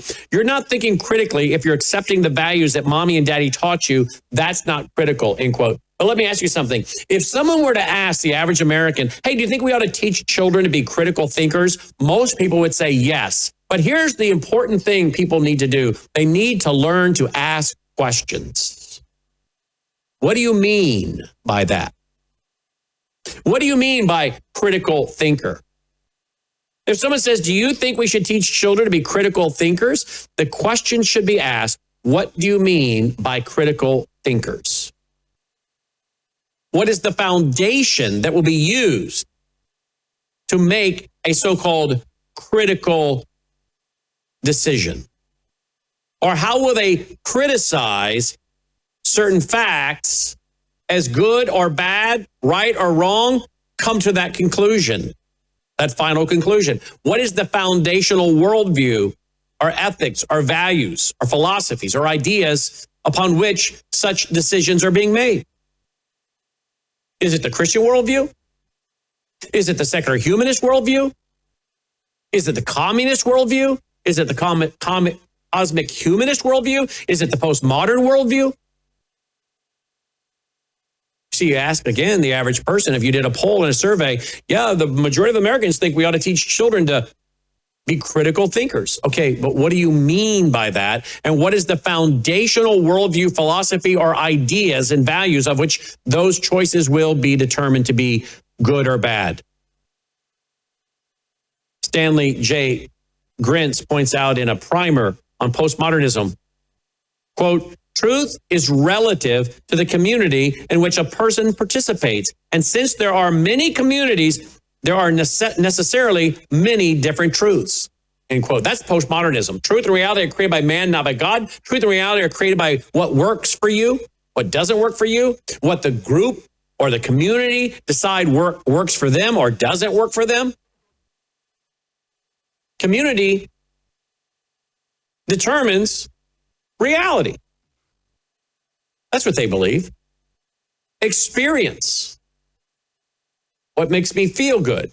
What I like, what I don't like, what works for me, what doesn't work for me. That determines what is our truth. And my truth doesn't have to be your truth. But isn't that a very corrupting idea? The idea that, well, I got to share my truth. Wait a minute. You don't get to have my truth, your truth, their truth. It's kind of like pronouns, right? There's only two sexes, male and female. There's only one kind of truth, that which is true. According to the standard of what determines whether something is true. Is it factually true? Well, give me an example. Okay, if you jump off of a building, are you going to float or are you going to hit the ground? Well, my truth says you'll float. Well, I'm sorry, your truth is wrong because there's a thing called gravity. So no, your truth is not truth. It's your opinion, but it's wrong. Otherwise, jump off the building right now. You see, something is determined to be true if it is consistent with reality. Known facts. When it comes to values, we decide what is true for our values. Is it consistent with the character and nature of God? Thou shalt not murder. Why? Because God is the giver of life. So we don't murder. Why don't we lie? Because he is truth. He is the very embodiment of truth. He who sent me is true, Jesus said. Thy word is true. Jesus said in John 14, verse 6, I am the way, the truth, and the life. We determine what is the true values of a Christian worldview based on that was a reflection of God's character and nature. Someone cannot say, well, my truth is that marriage is polygamy. Well, I'm sorry, that may be your opinion, but that's not your truth because that's not true. The Bible defines what is marriage or sexuality. But look at this quote again. It's all relative to the community. There are many different truths. And how many of you have heard that slogan? Well, my truth, or I got to share my truth. No, there's either truth or there's that which is not true. There are not many truths. When religion becomes evil, it's a book written by Charles Kimball. He's a college professor, and he was at a well-known university. And here's when he says that the hallmark of a religion is evil is when religion makes absolute truth claims. That's when he says religion becomes evil. Quote, when zealous and devout adherents elevate teachings and belief of their tradition to the level of absolute truth, they open the door to the possibility that their religion will become evil, end quote. Well, tolerance, postmodernism, situational ethics, moral relativism, the Humanist Manifesto, 1 or 2, all of them say there is no such thing as absolute truth for all people, all times, all places, based on the character and nature of God, or thus saith the Lord revealed in his word. And anyone that has or teaches a worldview based on absolute truth, that now is something that's become intolerant to the point of being evil. You see, this is why they want to have hate crime laws and limit free speech and prosecute people, as they're doing now in places like the UK. You can't be on the street and offend somebody. The guy goes out there to preach the gospel, and within 10 minutes, he's arrested. We have videos of such. Within 10 minutes. And the police say, you've broken the law, you've offended someone. Free speech in America is the right to offend anybody. To offend or be offended. And liberals used to even say, I may not agree with you, but I'll defend your right to say it because that's a knife that cuts both ways. But the humanist, whether it's cosmic humanist or the secular humanist, Either one. They would like to see that any religion that proclaims an absolute truth is intolerant. It says it's intolerant, it's hate speech. It should be eliminated. Why are they afraid of the truth? Because the Bible says if you come to know the truth, you'll be set free. If you come to know the truth about who Jesus is, the Bible, the gospel, you'll be set free. What will you be set free from? Many things. You'll be set free from the consequences of your sin, because we are all born in sin. You'll be set free from the consequences of sin. You'll be set free from the righteous judgment and condemnation of God on your life, because your life has been placed into the ark of Jesus Christ, and now you're protected from the wrath of God. And at death, you'll pass from judgment into life, because he who knew no sin became, as it were, sin for us, that we might become the righteousness of God. And therefore, the righteous life that Christ lived, that I could not live, was credited to my account as though I lived it, though I did not. And my sinful life, which I have and do live, was credited to him as though he did live it, though he did not. And what happens is there is a transaction that takes place, which is why Christ cried out, "It is finished," on the cross, debt paid in full. He paid the price to satisfy the judgment of God through his death, his burial, resurrection, for those who place their faith and trust in Christ. And if you come to know the truth, you're set free from condemnation. There is therefore now no condemnation to them who are in Christ Jesus. That's what the Bible says in Romans. Romans 8. You're set free from the consequences and eternal consequences, condemnation of our sinful state. You're also set free from the old mind. You now have a new mind. You now have a new mind in Christ and the indwelling of the Holy Spirit to help you battle the old mind. That's Romans 6. What shall we say then? Shall we continue in sin that grace may abound? God forbid. How shall we that are dead to sin live any longer therein? Know ye not that so many of us, as were baptized into Jesus Christ, were baptized into his death? That as Christ was raised up from the dead by the glory of the Father, even so shall we also walk in what? Newness of life. You see, they don't want you being set free. Satan doesn't want you set free. They don't want you to come to know truth. And so the question I asked is, why are they afraid of truth? Because the truth is what sets people free. And at the end of the day, this is an Ephesians 6 spiritual battle. It's a battle for the mind. It's a battle for the heart. And they don't want the truth heard. Satan doesn't want the truth heard because he doesn't want people set free with the truth. So they want to suppress the truth. Man naturally does that, according to Romans 1. They suppress the truth in unrighteousness. They know the truth through general revelation of creation, the moral law in their heart and mind, but they suppress it, and eventually God will give them over. But the liberals, the progressives, the communists, the Marxists, the secular humanists, the cosmic humanists, whatever you want to call them, the postmodernists, they do not want people to hear the truth, because the truth is kryptonite to their lives. Satan is the father of lies, who roams about like a roaring lion, seeking whom he may devour. The truth is what sets people free. They want to criminalize the truth. They want truth defined by community. John Dewey, the father of progressive education in America, who also signed the Humanist Manifesto, in his book, My Pedagogical Creed, declared, quote, "I believe that the school is primarily a social institution. The teacher's business is simply to determine, on the basis of the larger experience and riper wisdom, how the discipline of life shall come to the child. All these questions of the grading of the child and his promotion should be determined by reference to the same standard. Examinations are of use only so far as they test the child's fitness for social life," end quote. In other words, folks, John Dewey did not care about letter grades. He did not care about reading, writing, arithmetic, which is why you don't see the dominant reading, writing, arithmetic, history, economics taught in our schools. It's cultural Marxism, multiculturalism, not the study of multiple cultures, but a denigration of the foundational Western worldview of Christianity. Diversity, which is really perversity. Tolerance, which means we tolerate anything but anyone that teaches absolute truth, particularly from a Judeo-Christian worldview.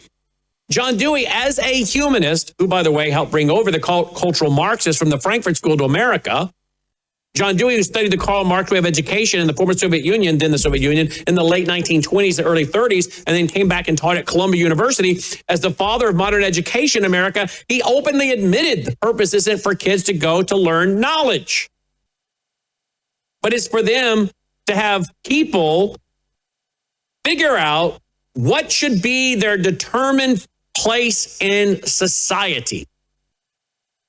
Aldous Huxley talked about this. For the revolution we require, there will be an army of managers that will assign any given individual to their proper place in society. Square pegs don't fit in round holes and tend to have dangerous thoughts about the social system and to infect others with their discontent. You cannot let guys like Brandon House become an author or a broadcaster, to be on television, to be on terrestrial radio. Praise the Lord as I am. We got to get laws that stop guys like that from being able to broadcast on terrestrial radio. Internet's bad enough, but we don't need him on terrestrial radio. We don't want you, young person, becoming a lawyer who goes out and defends in the courts Christian liberty and freedom, parental authority. We don't want you, young person, going to school and becoming a pastor or a missionary. We don't want you becoming whatever profession you might want to go into, and you'll use your Christian worldview in that profession, and you'll influence others with your Christian worldview. We can't have that. We have to have you digging ditches. A planned economy. And that's what John Dewey was talking about. We don't really care about grades, but really to test them for their fitness for social life.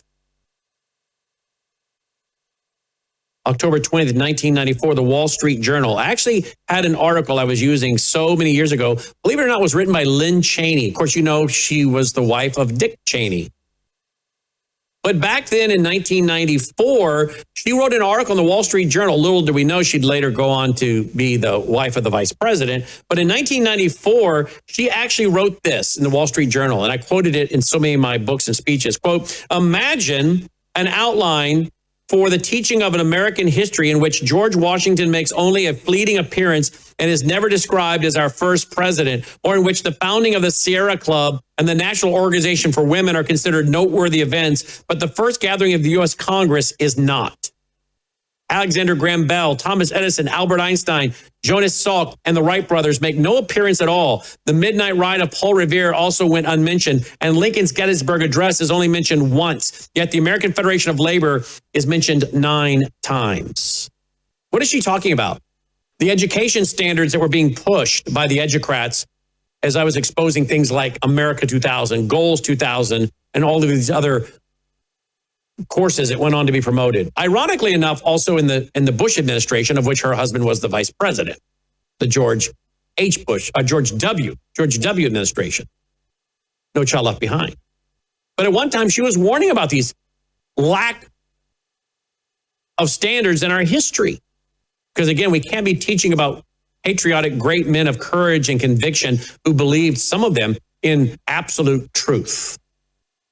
Now, I have this on video somewhere, and we are looking for it. But I taped it on a VHS tape.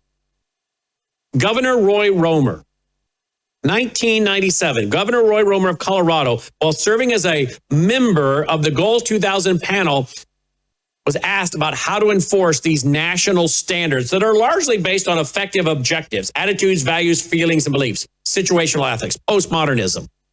Here's how he replied, and I have it on a VHS tape. Quote, I believe if you were to get all employers of this country saying that we would not hire anybody unless we see a high school graduate certificate that has on it the results of this potential employee's record, then I think this nation will come to the realization that there is no job for them, there is no life for them, there is the motivation, end quote. That was in 1997, and I have it again recorded on a VHS from C-SPAN. What was he saying?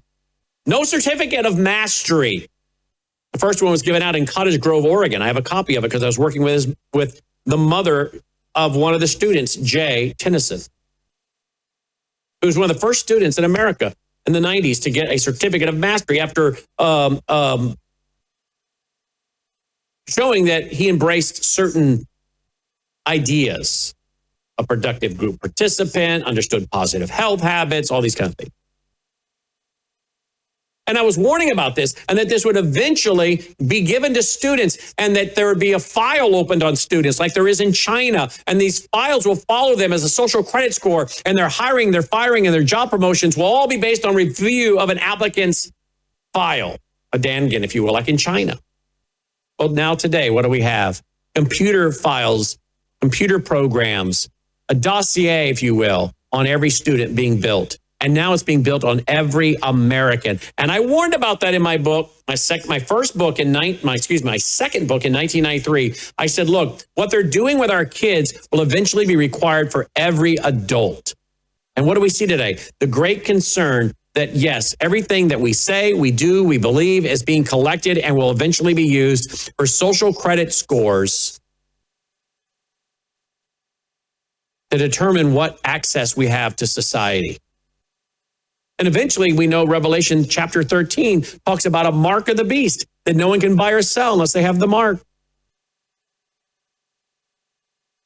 There's that quote from 1997 by then governor of Colorado, who was also the chairman of the National Governors Association, saying this before an education meeting that I have recorded. Checker Finn, he was a former Secretary of Education and authored federal education legislation. And here's what he said, quote, perhaps the best way to enforce this standard, meaning the national education standards, is to confer valuable benefits and privileges on people who meet it and to withhold them from those who do not. Work permits, good jobs, and college admission are the most obvious, but there's ample scope here for imagination and devising carrots and sticks. Driver's license could be deferred. So could eligibility for professional athletic teams. The minimum wage might be paid to those who earn their certificates of mastery might be $1 higher. Let me say that again. The minimum wage paid to those who earn their certificates of mastery might be $1 higher, end quote. I could actually show you a newspaper I have from many, many years ago from Minneapolis, St. Paul that talked about a child meeting these effective objectives to be able to get their driver's license. Many years after Checker Finn, who was in the Department of Education, wrote this, talked about this, I began to see this in the newspapers. And again, I have a newspaper from Minneapolis, St. Paul saying this should be considered. You don't meet these standards, you don't get a driver's license. Wonder where that came from. Well, I knew where it came from when I read it. In 1977, U.S. Assistant Secretary of Education Mary Frances Berry said, America is embarking on an education reform movement based on the 4 pillars of the Chinese model. Number 1, eliminate testing grades. That was what John Dewey was talking about. 2, make truth a relative concept. 3, educate to serve the masses. And 4, merge education with labor. You know what that last one there is, number 4? That's the 10th plank of the Communist Manifesto. Merge education with labor. Merge education with labor is exactly what you find in the Communist Manifesto. Merge education and industrial production. Meaning the government decides what job you hold, what job you don't hold, as we said earlier. Brave New World, I've already given you this quote off the top of my head a while ago, but here it is in actual words all the way through. Brave New World, Aldous Huxley, quote, talking about for the revolution they want, quote, we require enabling government managers to assign any given individual to his or her proper place in the social and economic hierarchy. Round pegs and square holes tend to have dangerous thoughts about the social system and to infect others with their discontents, end quote.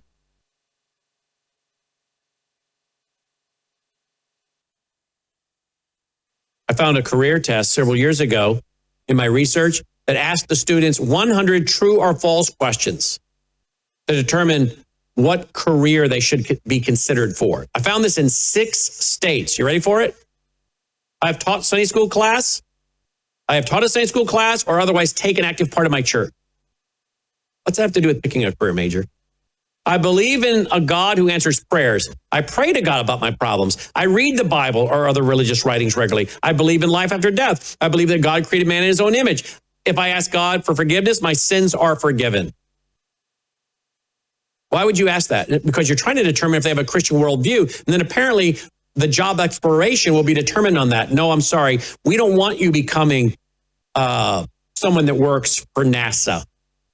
We'd rather have you tending bar. You say, oh, well, that's never happened. Well, actually, it has. Look at this. February 4th, 1998, an issue of Education Week. Millicent Lawton quoted Tucker as encouraging government control of individuals.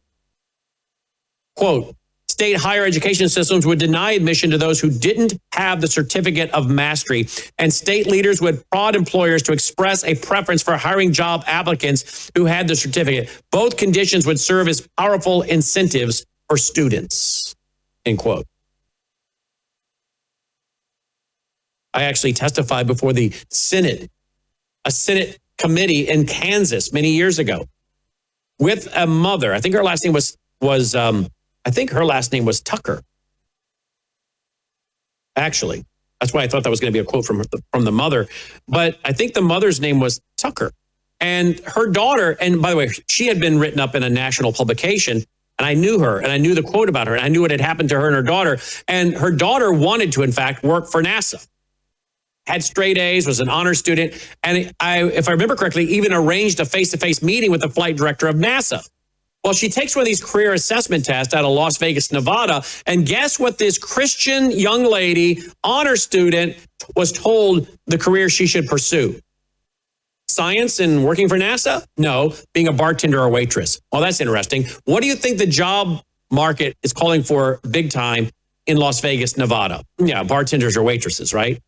Why would you take an honor student who happens to also be a Christian from a Christian home and want her to be a bartender or waitress? Maybe because we don't want those kind of people advancing in society. Because again, as Aldous Huxley said, round pegs don't fit in square holes and tend to have dangerous thoughts about the social system and infect others with their discontent. We don't want these people becoming influential or having influential jobs. Dr. D. James Kennedy's book, Character and Destiny, said, quote, humanists are socialists by nature. Like Karl Marx, they see private property as primitive and selfish. Nationalism and pride of country is dangerous. And allegiance to any power other than the socialist state should be illegal. Ideas, ethics, and the means of production belong to the state, end quote.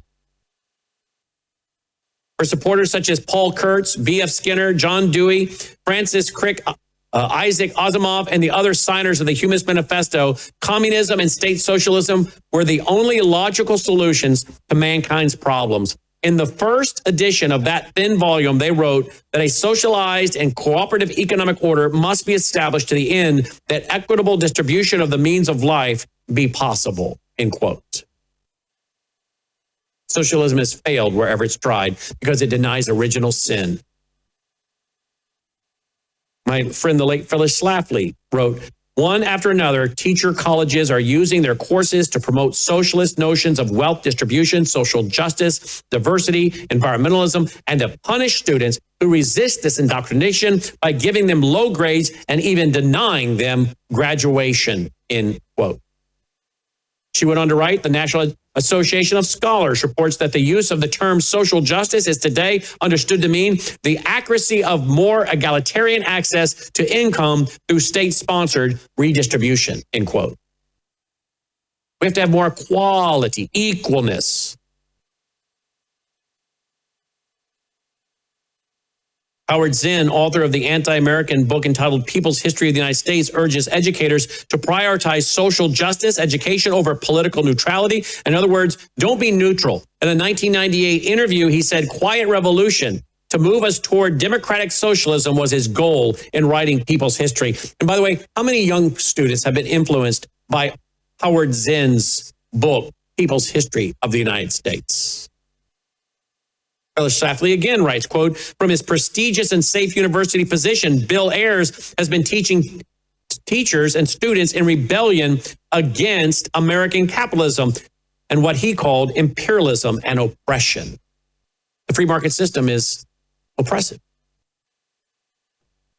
She said the code words for Ayers' curriculum are social justice, a transformative vision, critical pedagogy, liberation, capitalist injustices, critical race theory, queer theory, and of course, multiculturalism and feminism. He admits he is a communist street fighter who's been influenced by Karl Marx.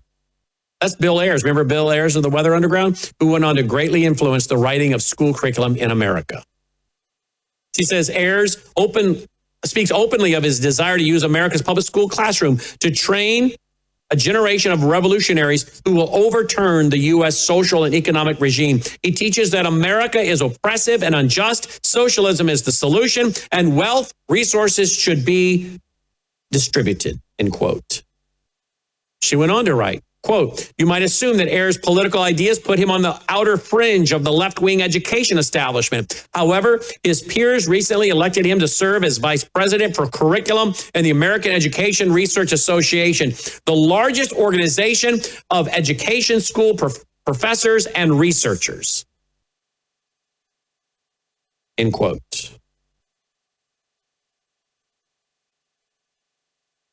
Of course, they're promoting a faith, a religion. And yet, as we read in the book of Jude, we are told that we are to contend earnestly for the faith which was once delivered to the saints. And the faith was not a faith in man's inherent goodness. It was not a faith that man can earn his own salvation. It was not a faith in group think, collectivism. It was not a faith in the benevolence and in the omnipotence of the state. No, that is their faith. The faith of the Bible is a faith in Christ alone and the teaching of a Christian biblical worldview that is a reflection of God's character and nature. Make no mistake, these people have a religion, they have a faith. Let me close with this. Here is a story by my friend who passed away several years ago.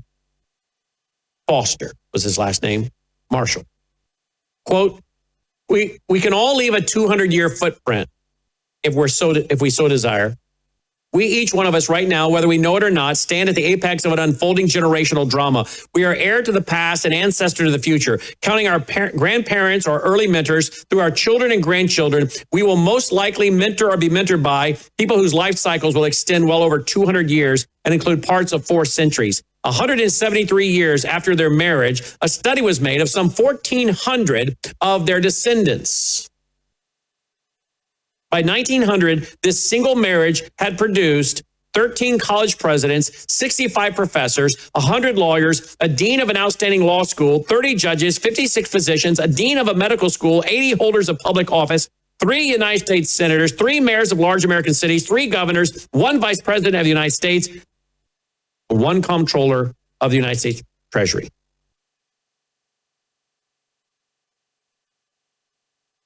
There was a couple who had a study done of their marriage 173 years after they were married. Look what that worldview legacy can be. Members of the family had written 135 books, edited 18 journals and periodicals. They had entered the ministry in platoons, with nearly 100 of them becoming missionaries overseas. Your worldview matters. Ideas have consequences. People need to put their beliefs to the test. And when you put their beliefs to the test, folks, you're going to find out whether their beliefs line up with reality. Remember, a worldview is like, think of a triangle. At the base, you put worldview. And then in the middle, values. At the top, conduct. Your worldview is the foundation of your values. Your values are the foundation of your conduct. Put your worldview to the test. The values that come from that worldview, the beliefs that come from that worldview. Look at the actions, the behavior they produce. You see, ideas have consequences. Your worldview matters, but not enough people are testing the worldview, the values, the conduct, and asking the right questions. And when you do that, when you put your beliefs to the test, and when you look at the various worldviews that are competing for hearts and minds, and the values they're promoting, and the conduct they're producing, you will see that your worldview matters, that ideas have consequences, or they have benefit and reward and blessing. But again, I ask, how many people are putting various worldviews and values to the test to see if they line up with a proven track record of curses or blessing, good or evil? The Christian worldview stands out. The Christian worldview is, in fact, the biblical Christian worldview is indeed the worldview that is supreme above all others, because it is based on the character and nature of God. Yep, there's a battle for hearts and minds. Your worldview matters. Ideas have consequences. You know, we should be teaching this in churches. Every parent should be teaching this to their children and grandchildren. But certainly our churches, our youth groups should be teaching biblical worldview, applying a biblical worldview to the area of law, science, economics, history, family, social issues, education, religion. We should be teaching what is a Christian biblical worldview. How do we think about the issues of active euthanasia? What does the Bible say about active euthanasia? Because it does speak to the issue of active euthanasia, or abortion, or borders, or socialism. Pick the issue. What does the biblical Christian worldview say on this from the Bible? What does the humanist worldview say? What does the cosmic humanist worldview say? So we look at the Christian worldview, the secular humanist worldview, the cosmic humanist worldview. How about the communist worldview? How about the postmodern worldview? How about the Islamic worldview? How about we understand that there are 6 dominant worldviews ruling the world? More than 6 worldviews, but 6 dominant. Most people don't even know that. Can you imagine if we were teaching this kind of course that I've taught tonight in brevity, but it makes up the larger course of Put Your Beliefs to the Test, which is many, many hours? Can you imagine if we taught this to every junior high and high school student? How about the parents? If every Bible teaching church in America would teach this to their children and grandchildren, if every parent would teach it to their children and grandchildren, yes. But if every church that claims to be a biblical church, a Bible-believing church, made sure they incorporated this into the curriculum for their Sunday school classes and their junior high and high school, can you imagine the impact it would have? But sadly, many of our churches have been hijacked and have become really all about fun and entertainment, attracting nickels and noses. And yet what you find is many young people today have abandoned the church and the church youth groups. Why? Well, the studies show why. The church isn't answering their questions. I'll close with this. My friend Carl Tykrib recently went to a conference of witches. There were 1,000 witches or warlocks, people practicing the Wicca religion, the worship of nature. And it was held in Minneapolis, St. Paul. And there was about 1,000 of them there. And I interviewed him right after he went to this conference to see what was going on. And he went to many, many workshops. And he talked to many of those who were now practicing witchcraft and the Wicca religion. And they openly discussed about how to deal with Christians in society. Some of them in the workshops and in the personal conversations openly talked about being raised in Christian homes or in Christian evangelical churches. And I said, Carl, well, why did these people abandon the biblical Christian worldview? Why did they walk away from what was being taught to them in their evangelical Christian church? And you know what he said? I asked him that. And you know what the common response was?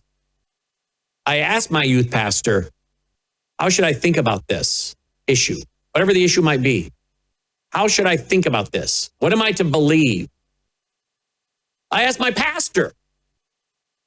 And as I would ask my pastor, my youth pastor, other people in the church, I would ask them, how am I to think about this issue as a Christian? They said they got no answers. So they turned away from the church and went into a community, if you will, a religious system that was willing to answer their question. This one just happens to be the cosmic humanist, new age, occultic worldview that was more than willing to say, yep, this is how we look at the issue of law, science, economics, history, family, sociology. What's so sad is these folks don't have the truth. We do have the truth from the Bible being a reflection of God's character and nature, that which determines what is true and just and right. We have the answers. We just don't have enough workmen, approved workmen, who needeth not be ashamed, who can rightly divide the word of truth and say, you know what, I can tell you what the Bible says about this issue. Let's go to the scriptures. We have the answers. We just don't have enough people that know the answers to the questions, and it's because they have chosen not to be a student. You have, or you wouldn't be watching this right now. Congratulations and thank you. But isn't that sad? So many people at a Wicca witchcraft conference, many of them, a certain percentage, shockingly, were raised in Christian homes and so-called evangelical churches, but those churches could not answer the questions of origins. How do we get here? Why are we here? Where are we going? How should I think about abortion, active euthanasia, climate change, global warming, borders, whatever the issue might be? We have, and I can address every one of these issues from the Bible. Wow. Challenging, sobering, and convicting, right? Put your beliefs to the test. See what happens. Do you know what you believe? Do you know why you believe it? Now you're willing to contend for it? Because that's exactly what we're told to do in the book of Jude. Earnestly contend for the faith that was once for all delivered to the saints. I want to thank all of you that have taken our course, Put Your Beliefs to the Test, that are striving to do just that. Know what you believe and why you believe it from the Bible, and wanting to contend earnestly for the faith. Thank you. Thank you, thank you, thank you. You're an encouragement to us. All right, guys, that does it for our broadcast tonight. Where else are you going to hear this? Certainly not on Fox News. I don't think you're going to see it on Newsmax or any of these other networks, right? Because we are distinctively a Christian worldview network. So if you appreciate what we're doing, we need your support. Worldviewfoundation.com. Roll the music. Let's call it a night. Worldviewfoundation.com. Guess what else? We just got several thousand of these printed. We've gotten behind, but we're catching up. We're catching up. So if some of you ordered these, be patient. We got behind. And we got a big stack of them in a few weeks ago, but we didn't have anyone to fill the orders because everyone got busy with such pressing demands. Then we had more that were printed. And so now we're catching up. So if you want to order a stack of these business cards, you get a stack of 20 absolutely free, worldviewstore.com, worldviewstore.com. Tell your family and friends about Worldview Tube. All right. But again, folks, if you want this free information to keep going out there, we have to have your support. Please never discount a $10, $15, $20, $25 contribution. It all adds up. Most of our donors are small dollar donors. So thank you. Worldviewfoundation.com. May God save America. Take care. Hello, I'm Brandon House. For more than 35 years, going all the way back to 1990, I've been studying the deliberate and systematic brainwashing of the American people. This was not some passing interest or weekend research project. It has been a lifelong mission, and it's been driven by a deep dive into the original sources that first exposed the communist psychological warfare. To date, I've written over 20 books which are directly connected to the study of worldviews and the battle for the mind. My study on the topic of brainwashing has been greatly aided through the groundbreaking work of Edward Hunter, a journalist who literally coined the term brainwashing back in 1950 while reporting on what the Chinese communists were doing to American prisoners during the Korean War. Hunter's book, well, it helped me to identify steps that were being used to orchestrate and administrate calculated destruction of a man's mind, his will, and his soul. Then came the chilling research of Army psychiatrist Dr. William E. Mayer, who also spent years studying the returned American POWs from that Korean War. What he documented wasn't just cowardice or weakness. It was the first large-scale, real-world success of ideological indoctrination on our own soldiers. The report by William E. Mayer, it showed a staggering number of these men were turned against their own country. Some, they even signed false confessions, and they refused repatriation. And this was all without torture in the traditional sense. Just, well, relentless psychological pressure, guilt, self-criticism, and of course, group condemnation. What the communists perfected in those prison camps in Korea in the 1950s is related to the techniques being used on our nation right now, only scaled up through education, media, entertainment, and big tech. The techniques, they never went away. They just came home. Everything you're about to see in Brainwashed America Part 3 is built on the foundation of what Hunter warned us about, what Mayer meticulously documented, and what I personally have been tracking across, 3.5 decades. As I believe these same methods have been weaponized against our families and our faith and our freedom. I've spent years studying this topic, and through this study, I have developed what I believe are 12 systematic steps for how you brainwash a people. If you've not seen Brainwashed America Part 1, Part 2, I'd urge you to do so by going to worldviewtube.com/vault. That's worldviewtube.com/vault. By joining my Worldview Tube Vault, that will include 36 years of my radio shows, TV shows, documentaries, ebooks, audiobooks that you'll have access to, my National Worldview Weekend conferences, and very powerful online Bible software programs, unlike any organization in the world has amassed or organized. So buckle up. The truth is ugly. But if you don't understand the times or the techniques of the power elite, well, you and your children and your grandchildren will lose the battle for the mind. Brainwashed America, Part 3 begins right now.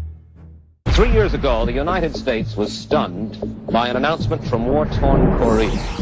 U.S. Army Private David Hawkins and 20 other prisoners of the communists had become turncoats. They had renounced their own country and disappeared behind Red China's bamboo curtain.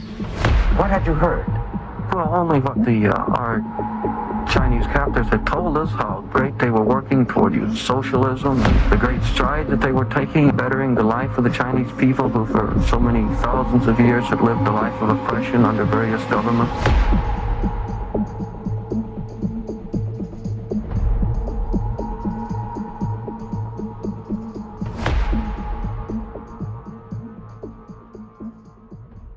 Take a look at the water you just poured. It looks clean. It tastes fine. But what's really in it? Lead, fluoride, arsenic, chlorine, pesticides, PFAS forever chemicals, pharmaceutical residues, and bacteria. Every single day, these toxins flow straight from your tap into your glass, into your family. It's time for Sentry H2O from Worldview Water. Sentry H2O is the ultimate water treatment technology, designed to remove harmful toxins, balance your water's pH, and enrich it with essential minerals like calcium and magnesium, the way nature intended. From commercial-scale systems to whole-house filtration to crisp, delicious drinking water right at your kitchen sink and shower, Sentry H2O delivers cleaner, healthier water everywhere you need it. No plumber, no tools, no plumbing knowledge required. Perfect for homes, apartments, rentals, RVs, refrigerators, and more. Because everyone deserves access to clean, healthy water. Visit worldviewwater.net. That's worldviewwater.net. Spiritual values, moral issues, government, economy, education, work, responsibility. What we think about these depends on our worldview. Now, VCY America presents Worldview Radio with Brannon House. And welcome. Glad you are with us today. We're going to be joined by our reporter on the ground in Israel, Aaron Levarco, here in just one moment. As the headlines today, U.S. military strikes Iranian military sites as apparently they're targeting American military assets in Kuwait. That's one of the headlines today, among many. Is this thing falling apart again? It does appear to be so. And one has to wonder if that isn't the goal, folks, because I don't know about you, but I'm starting to think that Iran has President Trump between a rock and a hard place, because they know that if they can keep this going and keep fuel prices high and fan the flames of inflation, well, most all issues are the economy. Wasn't it during the George H. Bush run for president the second time against Bill Clinton? Was it Carville? One of them said, "Is the economy stupid?" That was a famous political line to say, for most people, It's economic issues. It's kitchen table issues. And certainly today, with the price of utility bills and so much more, I could go down the line and list off, many people are talking about, or they can't even afford to do basic, simple things that brought them happiness that they once did. They're having to be very, very careful. And the Iranian government knows this. They're not stupid. And if they don't know it, certainly the Chinese know it. The Russians know it. And this is as much an information war as it is anything. For hearts and minds to turn Americans against their own government and get them also to question the free market system, one that we really haven't been operating at 100% for some time, more of a public-private partnership, communitarian system, Fabian socialism, if you will. So really, Iran has every reason with their partners, China and Russia, to continue not to make a deal, to continue to cause pain for the American people and for President Trump, who's coming up on the midterms. I think he really wanted to have this problem solved as we go into the summer months, so that as people were putting fuel into their cars or boats and going out fishing or skiing or taking a family trip, they weren't being as impacted by this. But apparently the goal of Iran is to continue to drag this out. And of course, while they're dragging it out and hurting our economy with this Strait of Hormuz block, they're also, of course, able to resupply. We're also getting reports that they are opening up many of their missile sites and the entrances there too. So again, they have been the winners in many regards here, folks.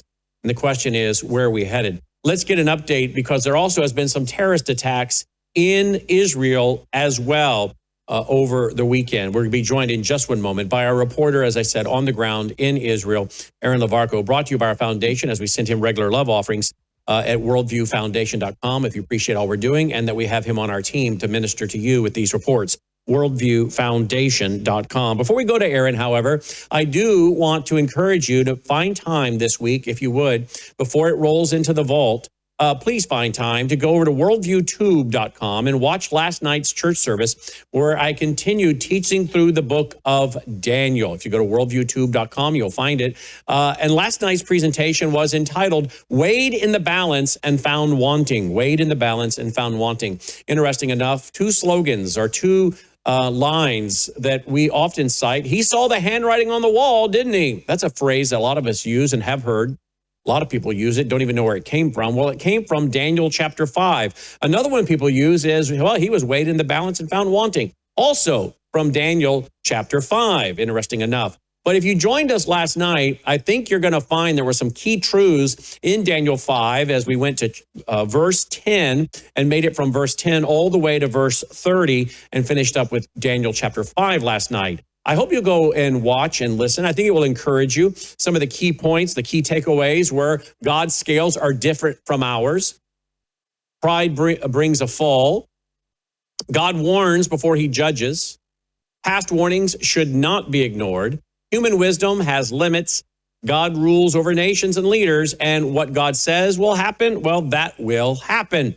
And of course, we know that God's scales are different. We talked last night about the fact that much of the world weighs success by money and power and applause, but God weighs faithfulness and humility and obedience, teachability, right?